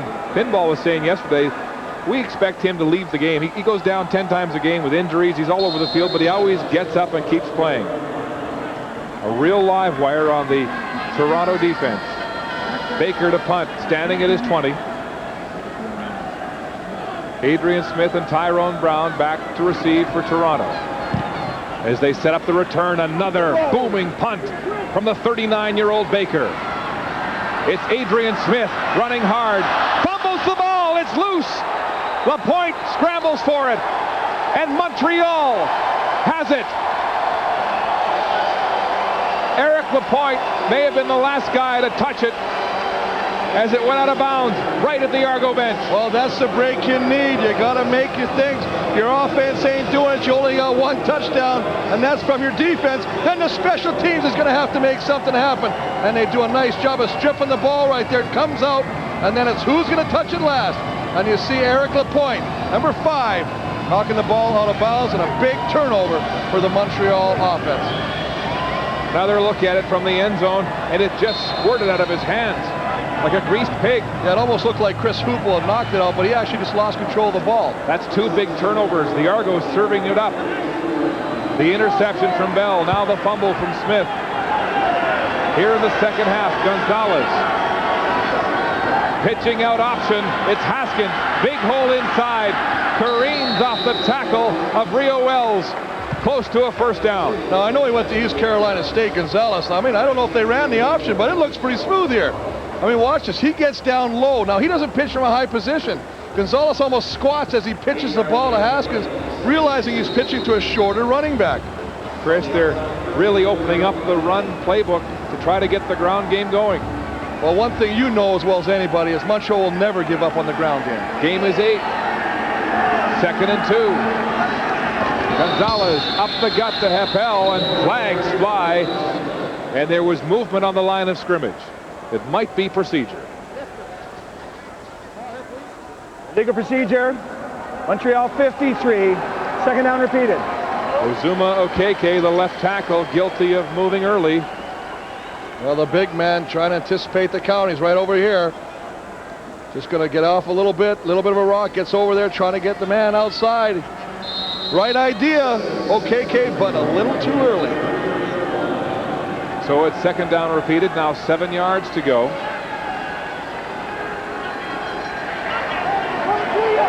Haskins moves out of the backfield to the slot. Heppel, the lone man in the backfield. He flares out. He's got the pass. Heppel running hard. He'll have a first down before Mike O'Shea finally brings him down. This is absolutely what you want to do. Gonzalez recognizes this. He sees the blitz coming. As a result, nobody can pick the back out of the backfield. Heppel's going to be free.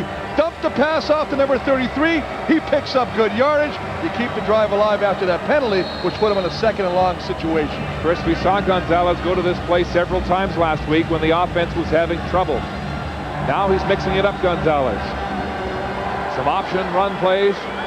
Dumping out to the fullback. Probably the least likely man you'd expect to catch a pass in this football game. Heppel gets the first down. Play action. Naked bootleg. He'll throw. Gonzalez to the end zone. It's intercepted.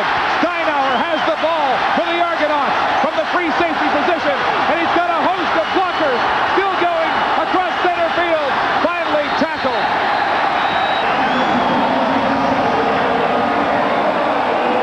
A threatening Alouette drive snuffed at the goal line. Orlando Steinauer with his 2nd pick and a 62-yard return. Dan Gonzalez throwing his 3rd interception of the game. The 2nd one snared by the safety, Orlando Steinauer. Well, just a play-action bootleg. Gets outside. He's got great time. Sets up nice. But he doesn't get enough arc on this ball, and I really believe as soon as he gets into the end of that bootleg, he's telegraphing where he's going, and Orlando Steinauer, the veteran, he's sitting back here in that free safety position. He's reading the quarterback, and he just slides over and makes a great interception at what? A real key time in this football game. 2nd of the game, 3rd of the season for Steinauer, the veteran. And the Argos have the ball. First down. At the Montreal 45, flags fly, handoff to Jenkins. He's rambling for the first down and more. But there are flags on the field, Chris, right at the line of scrimmage. Well, Charbonneau jumped 98 middle, the defensive tackle. Just a lack of concentration by the... Offside, Montreal 98.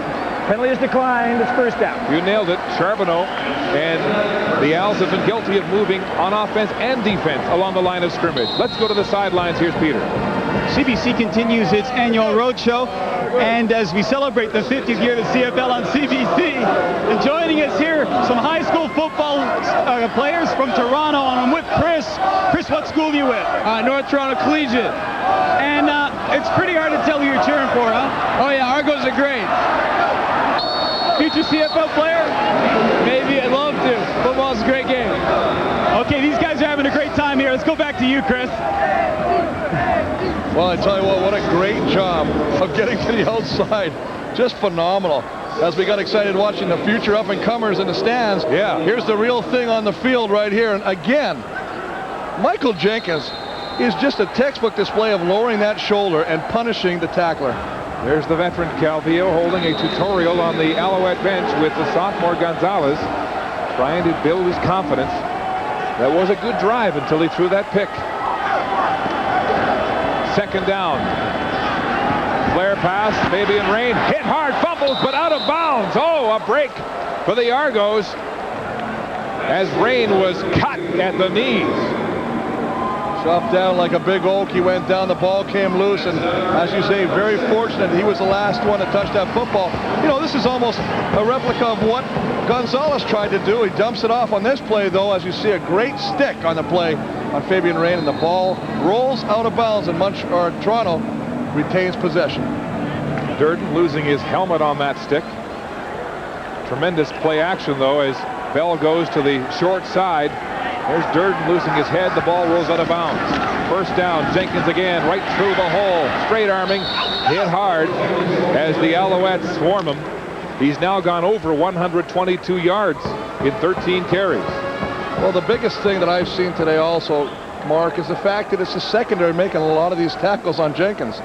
I mean, not a lot of defensive linemen and linebackers are wrapping up Jenkins. It seems like by the time he's first hit, he's in the defensive secondary. Look at that opening. And look at the first couple guys over there.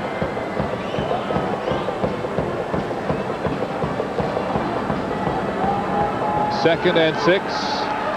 Jenkins, second all-time leading rusher with the Argos, chasing Gil Federty. He came into this game 232 yards short. Here's Bell pumping once, gets it away. It's complete to Nigel Williams. Williams tries to hurdle the tackle of Stephen Reed, but comes down just across the 5-yard line. But another Toronto first down. Well, the offensive line allows, they stay with their blocks. Kerwin Bell sits back there. Dwayne Morgan, what a great second effort by 62 to push Swift Birch out of the play, allowing Kerwin Bell the extra time to find Nigel Williams. And on the other side, a nice tackle by Stephen Reed to save a touchdown. Argos marching. First and goal from the Montreal 5. Handoff, Jenkins, left side. Looks for daylight. Touchdown, Toronto!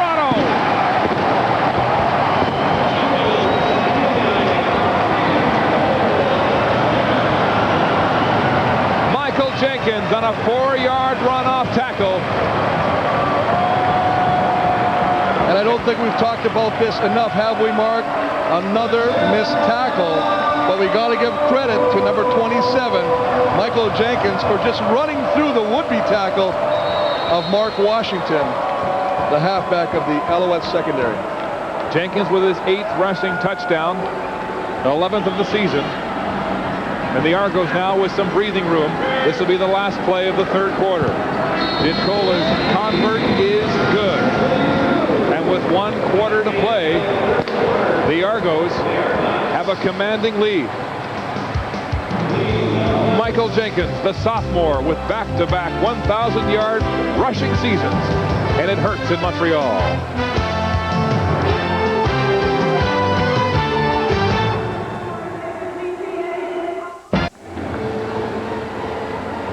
The The Argos doubling the score on Montreal here as we get set to start the fourth quarter. Michael Jenkins, 15 carries for 130 yards and his first touchdown. Well, I'll tell you, these two guys right here, Dwayne Morgan and this guy, Juan Roque with the block. Absolutely wonderful display at the point of attack. He hooks his man, Morgan does. 68. Look at Roque, the big 360-pounder. Sweet feet for a big man getting around the corner, and Michael Jenkins does the rest by running over Mark Washington. Another look at it as Jenkins scores his first TD of the game. Straight arm to Washington and straight into the end zone. Michael Jenkins is making swift work of this Argo single-season rushing record. There he is ahead of Robert Drummond now, Chris, and very close. 102 yards away from catching Gil the Thrill Fennerty. Well, and he's got 3 games to do it. And hey, we're not even finished here. We got another quarter going, and you know what the average he has today. I don't know. I'm not usually a betting man, but I'll lay a couple dollars on that he gets the ball a few times in the fourth quarter. Well, you know, Pinball likes to get him the ball. I remember last year at the end of the season where he broke the 1,000-yard barrier against Montreal. Pinball was constantly checking to see how many yards he had. He wanted to make sure the kid got the milestone in his rookie year. Now he's back-to-back over 1,000 in 2 seasons. Here's Rudolph, Jeremy Rudolph, with a head of steam, hit hard. It's Donovan Carter making the tackle, the first man downfield for the Argos. A 63-yard kickoff and a 22-yard return. Well, there's the man. Boy, he's doing it all today, having a great day. And how did it all start? Well, interception by Orlando Steinhauer, the ball hawk. That's secondary. And, of course, Michael Jenkins, 27, is just going to run, and keep on running through this Alouette defense. Finishing it off with a nice 4-yard touchdown romp around the left side. And look how relaxed they are on the Argo sideline. Kerwin Bell savoring this game, talking to the rookie Fabian Rain from Western. But on the Montreal bench, dejection. Well, this team might go down for the 4th week in a row, Chris, unless they can turn it around in the fourth quarter. Look at the yards rushing. I mean, Montreal's known for running the ball. 40 yards, exactly what they had last week against Saskatchewan. 130 by Toronto. Turnovers even. I mean, it's just big plays, and Toronto's got the most of them today. Tough field position, the 19 to start this drive for Gonzalez. Back to throw, wide side.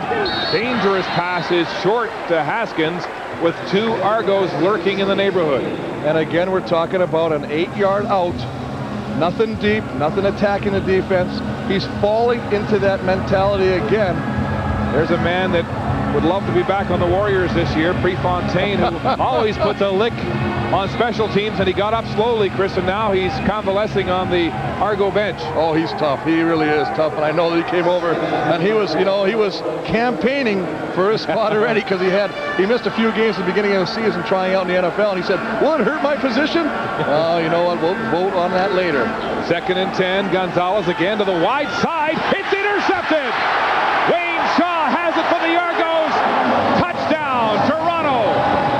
A dangerous flat pass to the wide side, back to back. Well, his 4th interception, Mark, and you couldn't have said it any better. The fact is, he's not going down the field again. He's going back to the same old thing of going safe, long throws, wide field, shallow passes, and allowing the defensive backs to react to the ball in the air. And Wayne Shaw now picks up his 4th interception of the year, taking it in for a touchdown and giving Toronto a huge 40-17 lead with just over 14 minutes left in the game. Chris, I'm surprised that Gonzalez went right back to the same play because the first one was dangerous. There were 2 Argos waiting for it.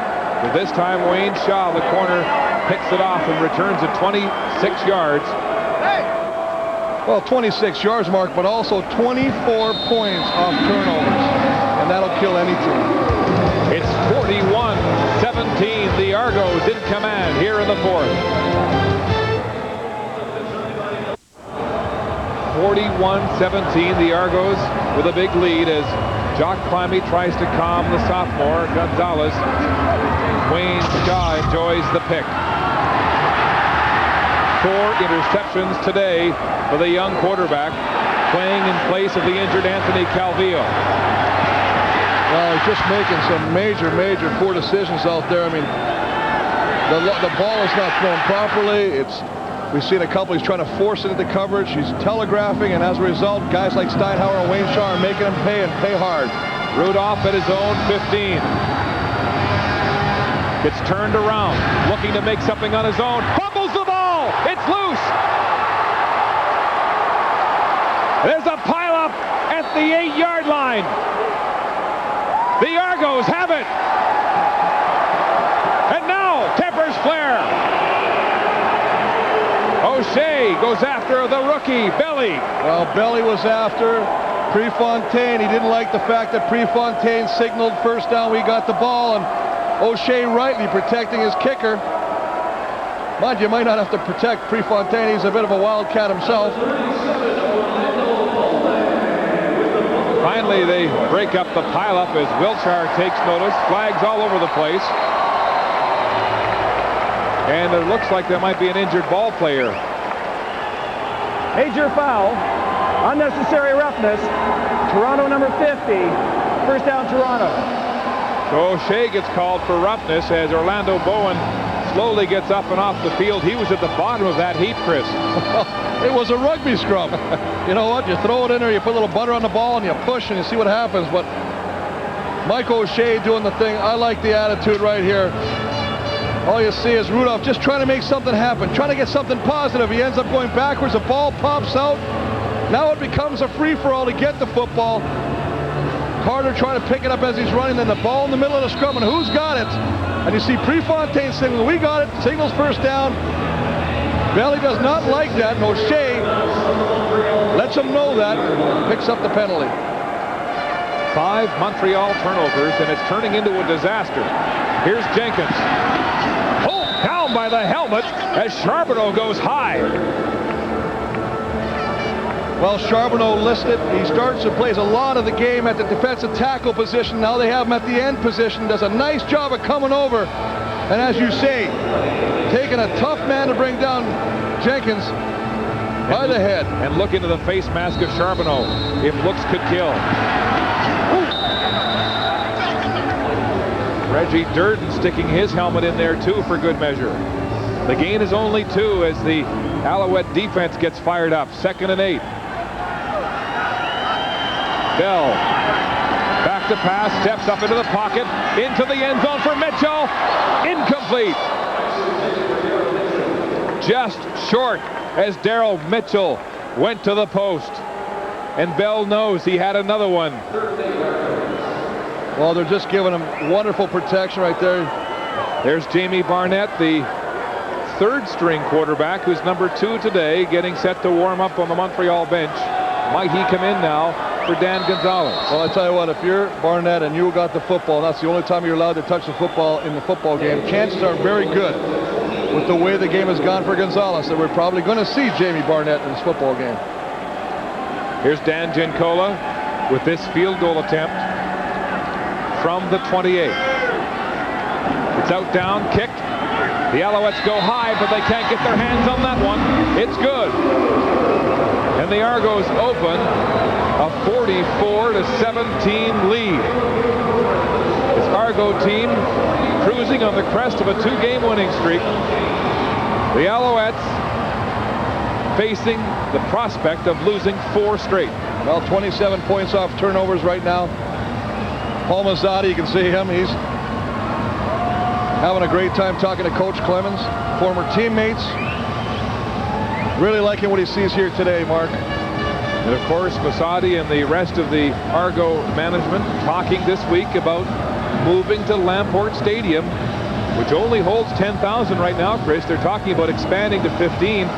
Right here today, they've got over 17. Well, I think, you know what, if you're going to do anything to improve, make it a positive improvement. Don't just put yourself in a hole by adding 5,000 seats to a place and then not being able to fulfill what you need monetarily wise to pay the, the payroll. And of course, the biggest concern, a press box. We need a press box. Hey, we'll work in the cold weather. You know that. That's right. Well, we do it in Montreal. You just get right into the elements there. Absolutely. I think they take the horses out of that room, put us in. But I'll tell you what, we mentioned in this stadium here, it is vacuous with only 17,000 and change, but This is big time in this stadium. Lamport is small time, Chris. Well, absolutely. I think they got to find a place, as they say. Everybody wants to go after the model that Montreal has right now, the success they've had there. And I think that's what Toronto's trying to find. It's Rudolph again after dropping the last return. Hitting hard, puts his head down, still going. Breaking tackles, running right over Orlando Steinauer before being tackled at the 40. A 28-yard return as Grayson Shillingford makes the tackle for the Argos. Well, what's the first thing you want to do if you're the guy that gave up the fumble that led to the field goal is get your hands on the football. As we see the new quarterback, Jamie Barnett, who has not thrown a pass this year, Mark, about to get his first CFL action. Looking at my chart here, Chris, he has, in fact, no stats. So this is it. Trial by fire. The Alouettes are going to the third string quarterback with 12 minutes to play in the football game, trailing 44-17. Barnett handing off to Haskins. Haskins moving quickly, running into his own blocker, Brian Chu. And he'll be down just across the first down marker at the 52-yard line. They're moving the chains for a Montreal first down. You know, the only positive situation out of this, Mark, is the fact that Jamie Barnett normally would never get to run any plays with the first string offense if Cavill was healthy. Because he's not even practicing, he's not playing, so he gets an opportunity to take some snaps with that first team. Because you wonder, how much of the offense does he really know? Exactly. The last 2 weeks, really the only opportunity he's had to take some snaps behind Gonzalez.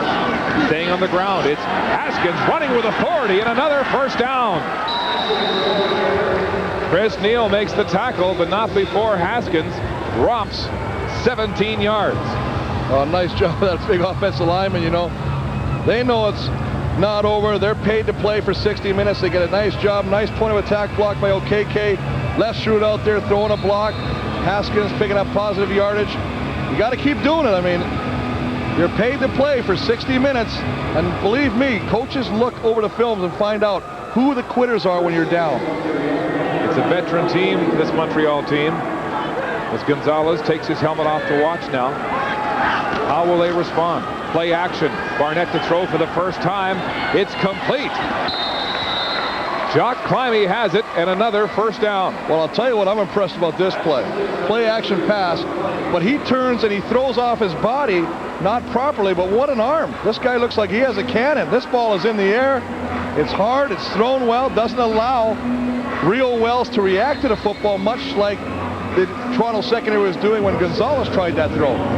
Climby with just 2 catches today, coming back to the lineup after being away with a concussion. Barnett buoyed by this first series, 3 first downs. Option, he'll keep it this time, turning inside, and he puts his head down for a good gain. It'll be second and short. Mike O'Shea puts a lick on him. Well, nice job of running the option. Just going to take a couple steps, read the defensive end. Is he coming in? He makes a miss. He makes Peyton miss, and he turns it up. Makes something positive out of really nothing right there. Barnett, the sophomore out of North Carolina State. He can run, and it looks as though the Alouettes will try to use his legs as well as his passing arm. It's second down and 6, 4 yards on the rush. Peyton looking in. 9 minutes to play in regulation. Barnett throws. It's complete to Haskins. Breaks a tackle. Still going. Straight arming. Touchdown, Montreal! The offense finally comes to life. But there's only 8:57 to play. You know, there's only 8:57 to play, but you need to have some positives to go back and regroup. And I'm very impressed with the strength that this young man throws the football with. And a great job of adjusting to the football by Thomas Haskins, because that ball is there. As soon as Haskins turns, the ball's there. He's like, whoa, here it is. Does a nice job of picking the ball up and then fighting his way in to the end zone, as you say, giving them the first touchdown they've had in 2 weeks. 24-yard touchdown pass to Haskins. So the quarterback with no stats on his first drive throws a touchdown pass. And Montreal's offense hits the end zone for the first time. Ball up and kicked, but there are flags on the play. Another look at Barnett standing tall for the Alouettes.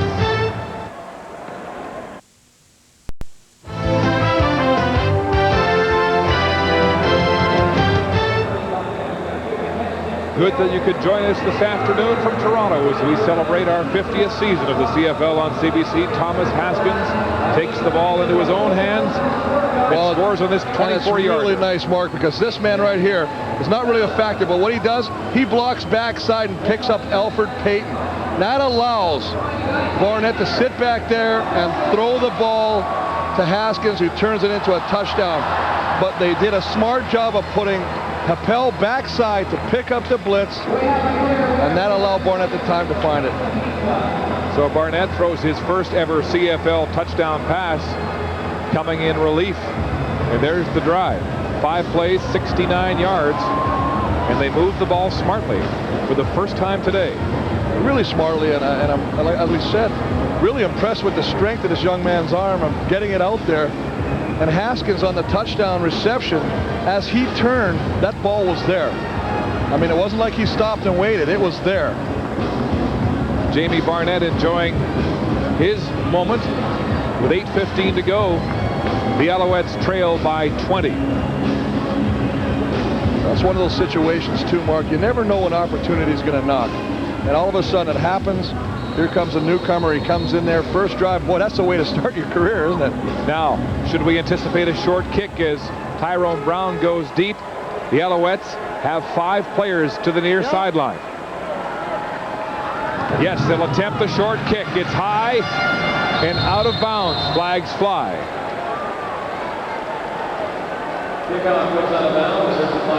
Kickoff was not touched, Chris, before it went out of bounds. Well, did it even go 10 yards? That's probably the illegal question. kickoff. Montreal 10, first down, Toronto. It didn't even go 10 yards, and that's what they're saying. It has to go 10 yards before he can play it. But I love the choreograph of the one guy going the opposite way, Cahoon with the little fake. Well, I'm going to fake him out, and then, of course, Baker comes back this way. But the veteran, just a little short on his calculation. And so the Argos can take the ball right there at the 45. Tremendous field position for them. And Jimmy Kemp has come back into this football game to mop up. Saw Kemp in the first half, rotating, short yardage situations. Then he had his own series after an Argo touchdown.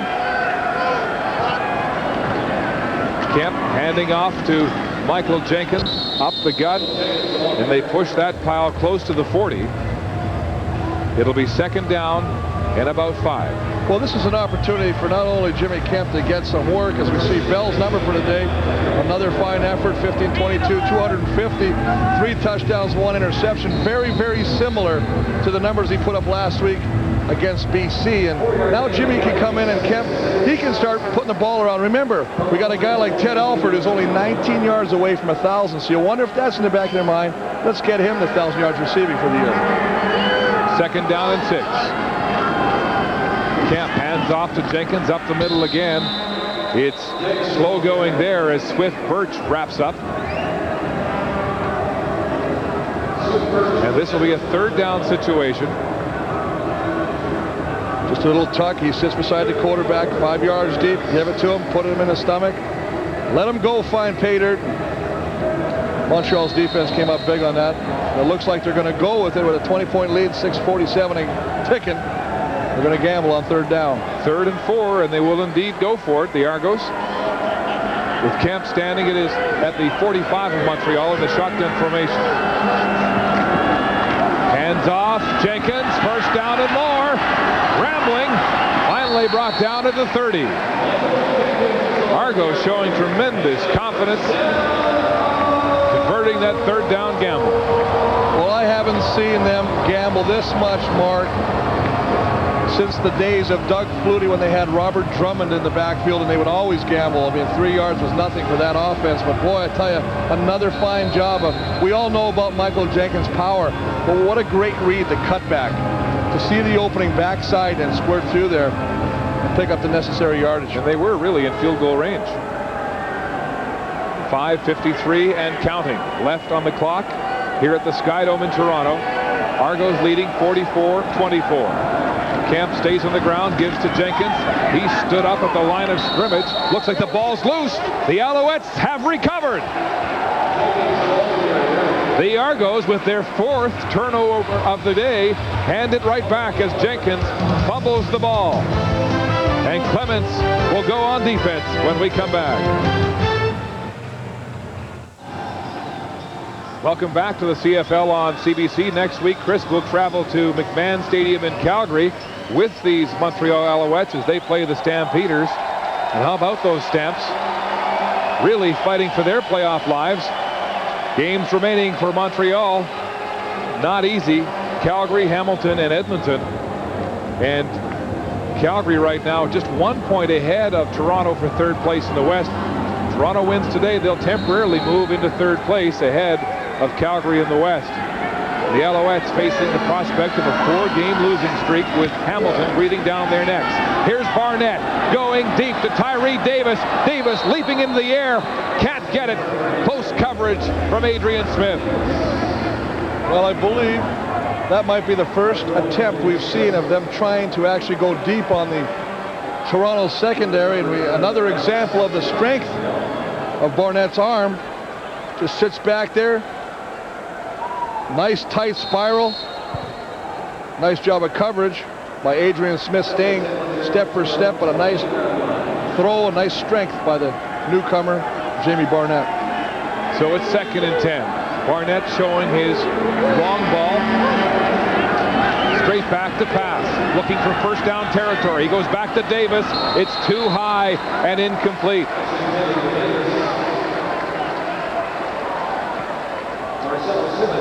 So after opening his first series with a touchdown drive, it's 2-0.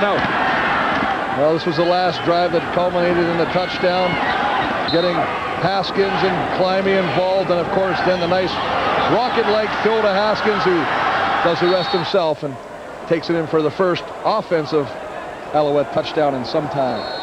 So the all-time leader in several offensive categories for North Carolina State will go to the sidelines, unable to move the ball in his 2nd series. Terry Baker punts high to Tyrone Brown. Brown with the ball on the run, puts his head down and is dropped quickly by Hoople, just shy of the center field stripe. And I think he might be shaken up. Well, you know what, Tyrone Brown, you know, he puts his head down, and like any good returner, you got to go north-south quickly. But boy, Chris Hoople, what a nice stick, him and Gravely just getting in there and laying the boom on him. And as you say, Tyrone Brown, I think, feeling the effect of that hit. Well, now Stanley Jackson will come into the game at quarterback. He's had limited play. Used to play for the Montreal Alouettes, coming to Toronto as a free agent this season. And he may well indeed be the future at quarterback for the Argonauts. Jackson will hand off. The Argos play conservatively, giving it to Jenkins. And the Alouette defense strings out that run right along the line of scrimmage. Argos content now to try to run out the clock with 4:11 to play in regulation time. And a nice job of Tito Hanna, that backside end, and his good speed to stay with Michael Jenkins as he tries to turn the corner, and the power of pulling him down one of the few times at the point of attack. Kerwin Bell going down, pressing the flesh with the defensive players. Jackson, 2nd down and 11. Downfield, wide open. Alford has it for Toronto. Diving catch. That was spectacular. What a great catch. What a great throw. And Alford, that's his 1,000 yards now. He's gone over 1,000 yards receiving. 37 yards on that one from Stanley Jackson to Ted Alford as he goes over the 1,000-yard mark. And does he do a nice job of turning Durden, looking, running straight at him. But what he does is he gets 30. Reggie Durden to freeze his feet. As soon as he gets his feet frozen, he turns inside. There's no way, even with all the speed Reggie Durden has, to catch him. 164 yards through the air.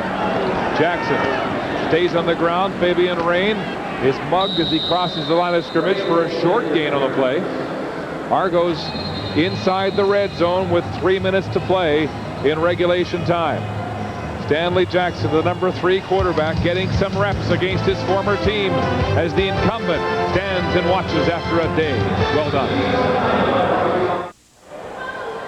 Back in Toronto, the scrubs are in now on offense. Talbot, along with Stanley Jackson, getting a chance to run the offense. And look at this. The average has been doubled here today for the Argos. Well, they seem to be getting stronger. And boy, I tell you what, if you ever want a team to peak at the right time, they're starting to do it right now, heading into that final stretch to get the playoff position.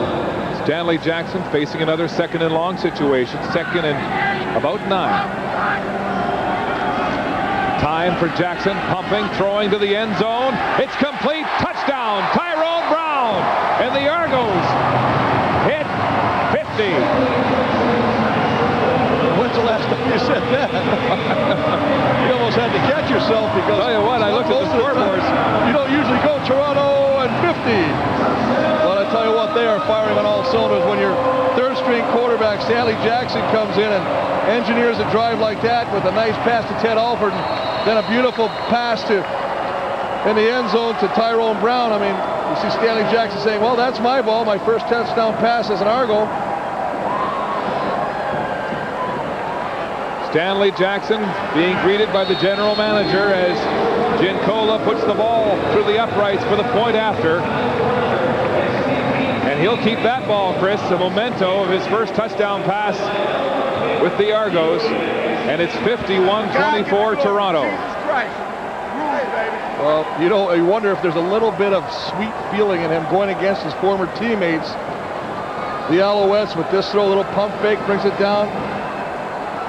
And a nice throw to Tyrone Brown right in the middle of that end zone. And boy, I tell you, things are really working well for the Argonauts today. Tyrone Brown with his 2nd touchdown of the season, going high to snare that one from Stanley Jackson. An 18-yard pass and run play, and there's smiles all around in TO. Well, there's smiles all around, but I tell you what, one group that has to really get some recognition today is the offensive line of the Argonauts. As we see a dejected group on the Montreal bench.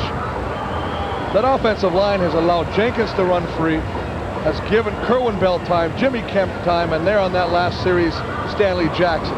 Chris, you have to wonder about the mood in Montreal. They had that closed door players only meeting on Wednesday as SWAC enjoys this one.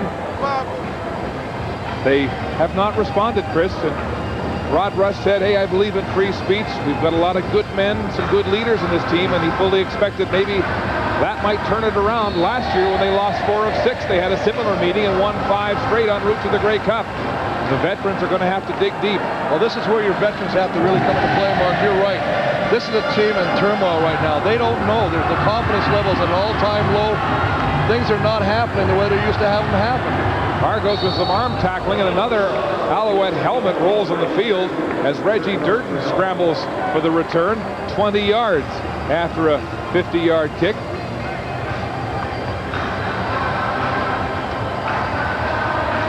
Well, Durton just taking it up and trying to find something positive.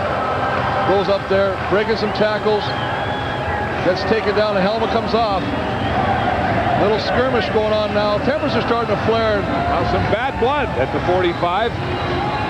There was some shoving after that last kick return. There's Chris Neal having words with Tyree Davis, as Peyton is the peacemaker on this occasion. Well, very strange to see 99 in that role, but I tell you what, I think you're going to have to see a little bit more of that.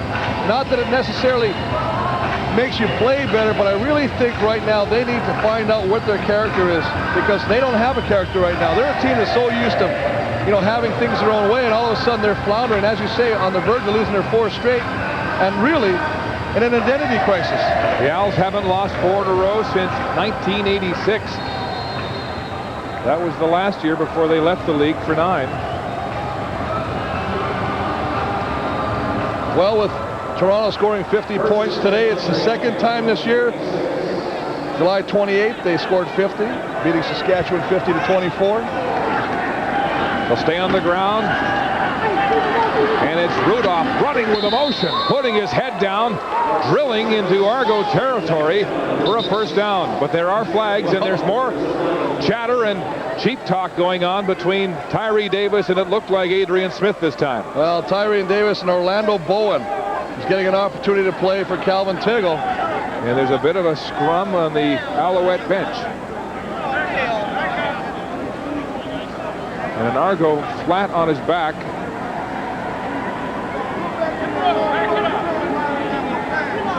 Looks like Marcelo Simmons 11. From this angle, it is. Major foul, unnecessary roughness.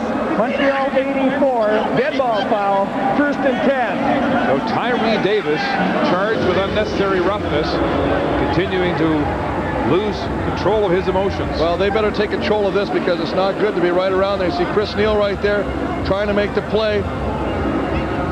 And you see, an elbow thrown off the top rope by Tyree Davis, trying to climb the ladder to put one in his ear hole. Chris Neal not too happy. They start chirping at it.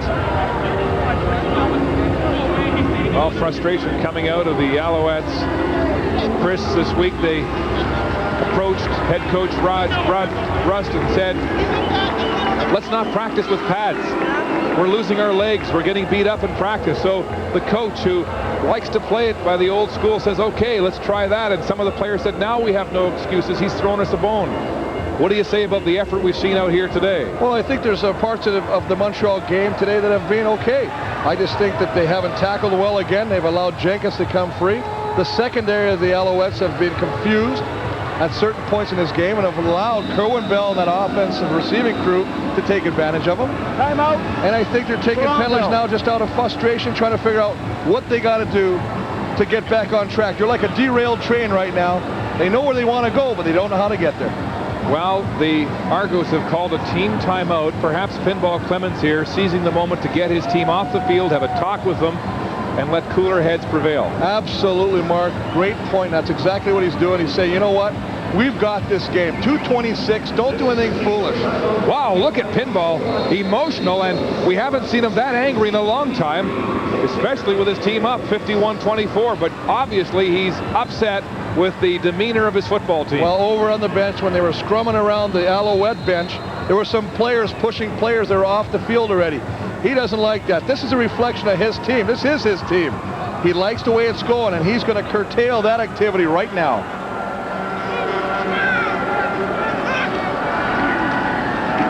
Hand off to Rudolph.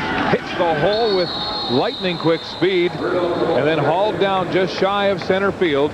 A good first down gain of about 7 yards. Carter and Neal the tackles as Pinball continues to pace on the sidelines. 2:20 away from his third win in a row, and Chris Neal is down at center field. We see him down. We know the way he throws his body around. Involved in the last play, bringing down the running back. Little cramp, just trying to stretch it out there. Working the back of the calf, massaging it.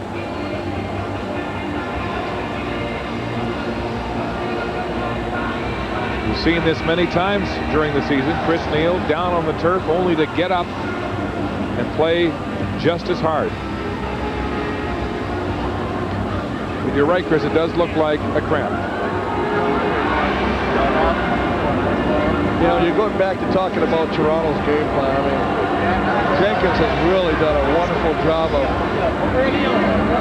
employing not only the run game, the passing game, and mixing it up with the shovel pass, the screen pass, the draws, and involving all aspects of his offense. As we see the offensive coordinator, John Jenkins, and he should be satisfied with the outcome of this one. Well, he's put the playbook away. The ready list is gone. This one is in the books. At 2:20 to go and a 51-24 Toronto lead earlier in this year, he admitted that his team hadn't fully grasped the playbook. They've simplified it, and man, are they firing on all 8 cylinders. How about the line that Johnny Jenkins said? I'll call him Coach Jenkins, that's what he is. In the beginning of the year, where he felt the running play was a wasted down. Yeah. I think that philosophy is gone now. Well, when you've got a man like this. Absolutely. Approaching the single-season rushing record in Toronto, Michael Jenkins is a real threat on the ground. Here's Rudolph. Small man butting heads with the big man, and he's gang tackled by the Argo defense and driven back across center field. Push off the ground. Well, you see 37 Orlando Bowen into play. He get an opportunity to play now. Whenever you get a lead, a lot of the guys who only get opportunity to play on special teams get a chance to shine in the big game now on offense or defense. Now, you talk about Montreal. They played Darren Davis last week. they played the big man Jenkins today, and it don't get any easier next week because in Calgary, they got Calvin Anderson. And will Gonzalez be called upon for a third start, or will they go to Barnett, or will Anthony Calvillo come back from that rotator cuff injury? Handoff up the middle, Rudolph spinning, turning, puts the ball on the turf. It's fumbled, and the Argos have it. Jeremy Rudolph working so hard for the extra yardage, fumbles, and Orlando Steinauer has another turnover. Well, that's just an example of a back, Jeremy Rudolph, just trying to do whatever he can, but what a great pop at the point of attack. Another helmet. I believe it might have been Calvin Tiggle with the helmet on the ball, dislodging it from Rudolph. And again, another turnover by that Alouette offense, and another opportunity created for the Toronto offense. Brad Elbert, the aspiring lawyer out of Queens, putting his nose in there and popping the fumble. That's 6 turnovers the Alouettes have given up today. Stanley Jackson back at the controls as the Argos go on offense with 1:34 to play. Rain takes the handoff, and Matt Petz wraps him up. The ball's loose. It's blown down as Stephen Reed heads for the end zone for Montreal. Another turnover, the 5th of the Argos today, and it's Montreal ball. Well, that's just going back and forth now, and Matt Petz comes suitor number 8, getting an opportunity to play. Look at a great hit right on Fabian Rain. Ball comes loose. Swift Birch picks it up and tries to lateral to Stephon Reed. Whistle had gone, though, and as you say, all they'll do is just switch sides again, and back come out the Montreal offense. 1:26 to play. The Alouettes headed for their 4th straight loss. Hamilton 2 points behind them. They play tomorrow against Winnipeg. They also have a game in hand. Now, second place becomes a very real, dire situation for this Montreal football team. Of course, Montreal hosting the Grey Cup this year. Well, that, you know, they had the big pressure, obviously, of wanting to be in that big game. Barnett looked like he was cornered, and he scampers free for a first down. Neesmith, the newcomer at inside half, makes the tackle for the Argos. Well, again, an opportunity by Coach Clemens to put some newcomers in. They just picked him up. Carl Neesmith, a big guy at 6'2", 215 halfback, coming down, taking the legs, the wheels out from under Jamie Barnett. They really like this Neesmith kid. They feel he's a comer, a gamer, big guy. And he can play any position. He can from linebacker to cornerback. He's very versatile. Barnett will throw the hitch. It's too high for Cahoon, incomplete. Well, it just looks real sloppy right now. It's the effort put forth now. The ball is thrown. It's almost like, oh, let's get this over. It's almost like they're lining up saying, you know, we've got less than a minute to go. Please, clock, don't stop anymore. Let's get on the train. Let's get home. Tell you what, it's going to be worse. When you wake up, you know when the worst time is, Mark, is when you wake up in the morning and you know you got to watch this film. Yeah, that's ugly. So they're going to go in there, absolutely. 56 seconds in regulation play. Barnett throwing for the end zone. Up high, flags fly. It looked like Davis pushed off, and now there's another fight in the end zone. Well, they might have to call us because, again, it's Davis again.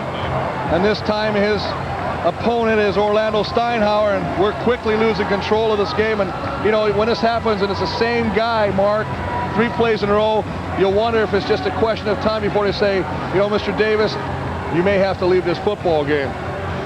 Davis gesturing as he heads back toward the Alouette huddle.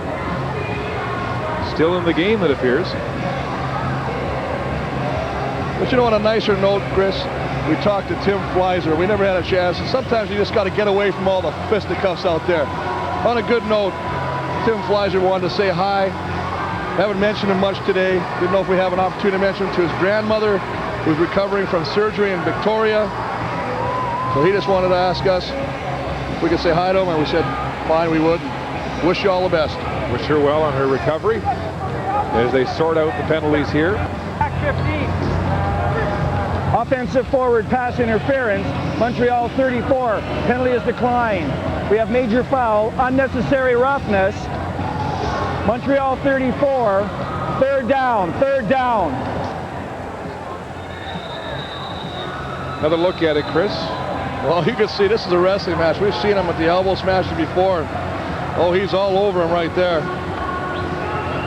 He's going for the pin.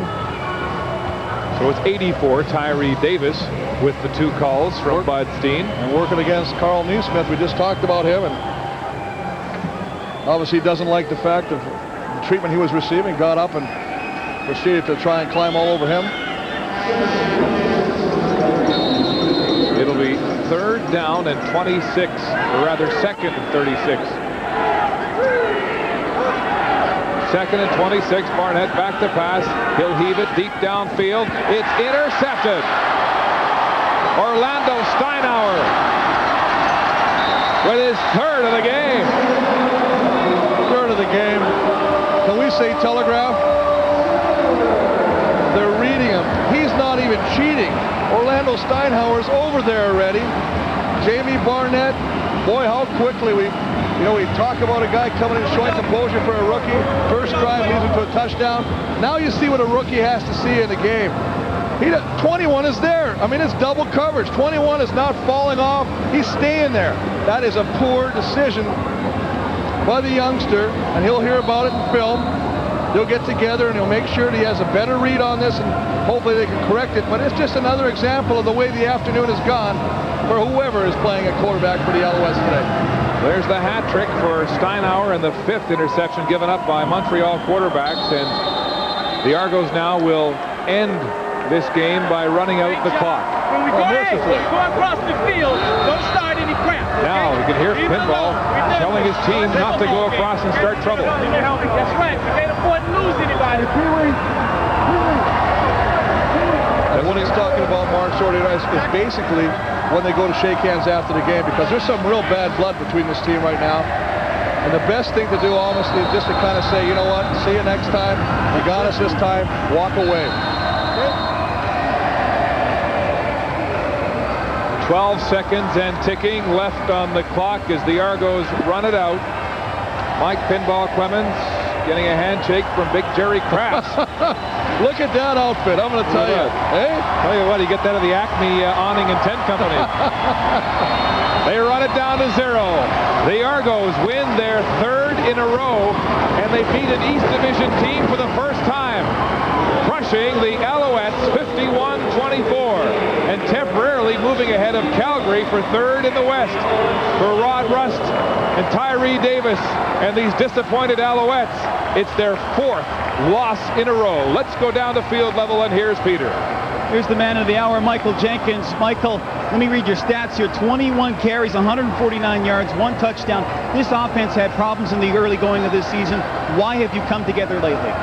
I think we're all on the same page finally, and we start doing things early in the season. We weren't clicking early, so we get behind and we couldn't run our offense. Now we're getting out there, putting points on the board early, and we can get into our offense, and that just helps us. Let's talk about Kerwin Bell. Here was a guy who was injured most of the season. A lot of people didn't think he'd get this offense going. He's the man now that's really running things forward. I mean, I got to take my hat off to Kerwin because, he stayed in, got ridiculed, and people were questioning what his health, and it's been a hard battle for him. And when he got back in and got healthy again, he really stepped it up and gave us some new life.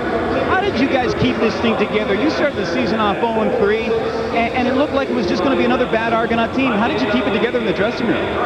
Because I think everybody knew what we were capable of. We were playing bad football early, and we still to a degree play some bad football, but we were playing bad football. And anytime you know that there's an upside potential, then the guys can kind of rally around that and get behind it and know that when we play better football, we're a team that it's going to be hard to beat. Well, Michael, you had a fantastic game. Best of luck to you, okay? All right, thank you. Appreciate it. Finally, Chris, the cooler heads prevail here as both teams come together for a joint prayer at center field after a scrappy second half. What do you make of this? The Argos, 3 wins in a row, and they look very legitimately like a playoff team right now. They look like the real deal. It looks like one team definitely on the way up, and it looks like one team trying to find themselves. And I really believe that Montreal is struggling, and they're going to have to go back, as they say, to the basics to find out and root out that problem. They haven't lost 4 in a row in Montreal since 1986. If they want to get back to the Grey Cup, they've got to turn this ship around soon. There's the final, 51-24 for the home team. What's up? We're going to get it done. Stay with us. Stay. A one-sided football game in Toronto as the Argos beat up on slumping Montreal 51-24. Coming up this evening on Hockey Night in Canada, Ontario viewers, except in Ottawa, have the St. Louis Blues here in Toronto against the Maple Leafs. The rest of the country, plus Ottawa, will see Eric Lindros and the New York Rangers skate into Ottawa to face the Senators. Colorado at Vancouver completes the Hockey Night doubleheader. It all begins at 6:30 Eastern with Labatt Saturday night. The CFL on CBC returns next week with the Alouettes in Calgary to meet the Stampeders. That comes your way at 3 Eastern on Saturday. Here in Toronto, the Argonauts have bounce. Pinball Clemens' team has new life. The playoffs are a very real prospect for a team that was once given up for dead. Thanks for watching, and so long from the Sky Dome in Toronto.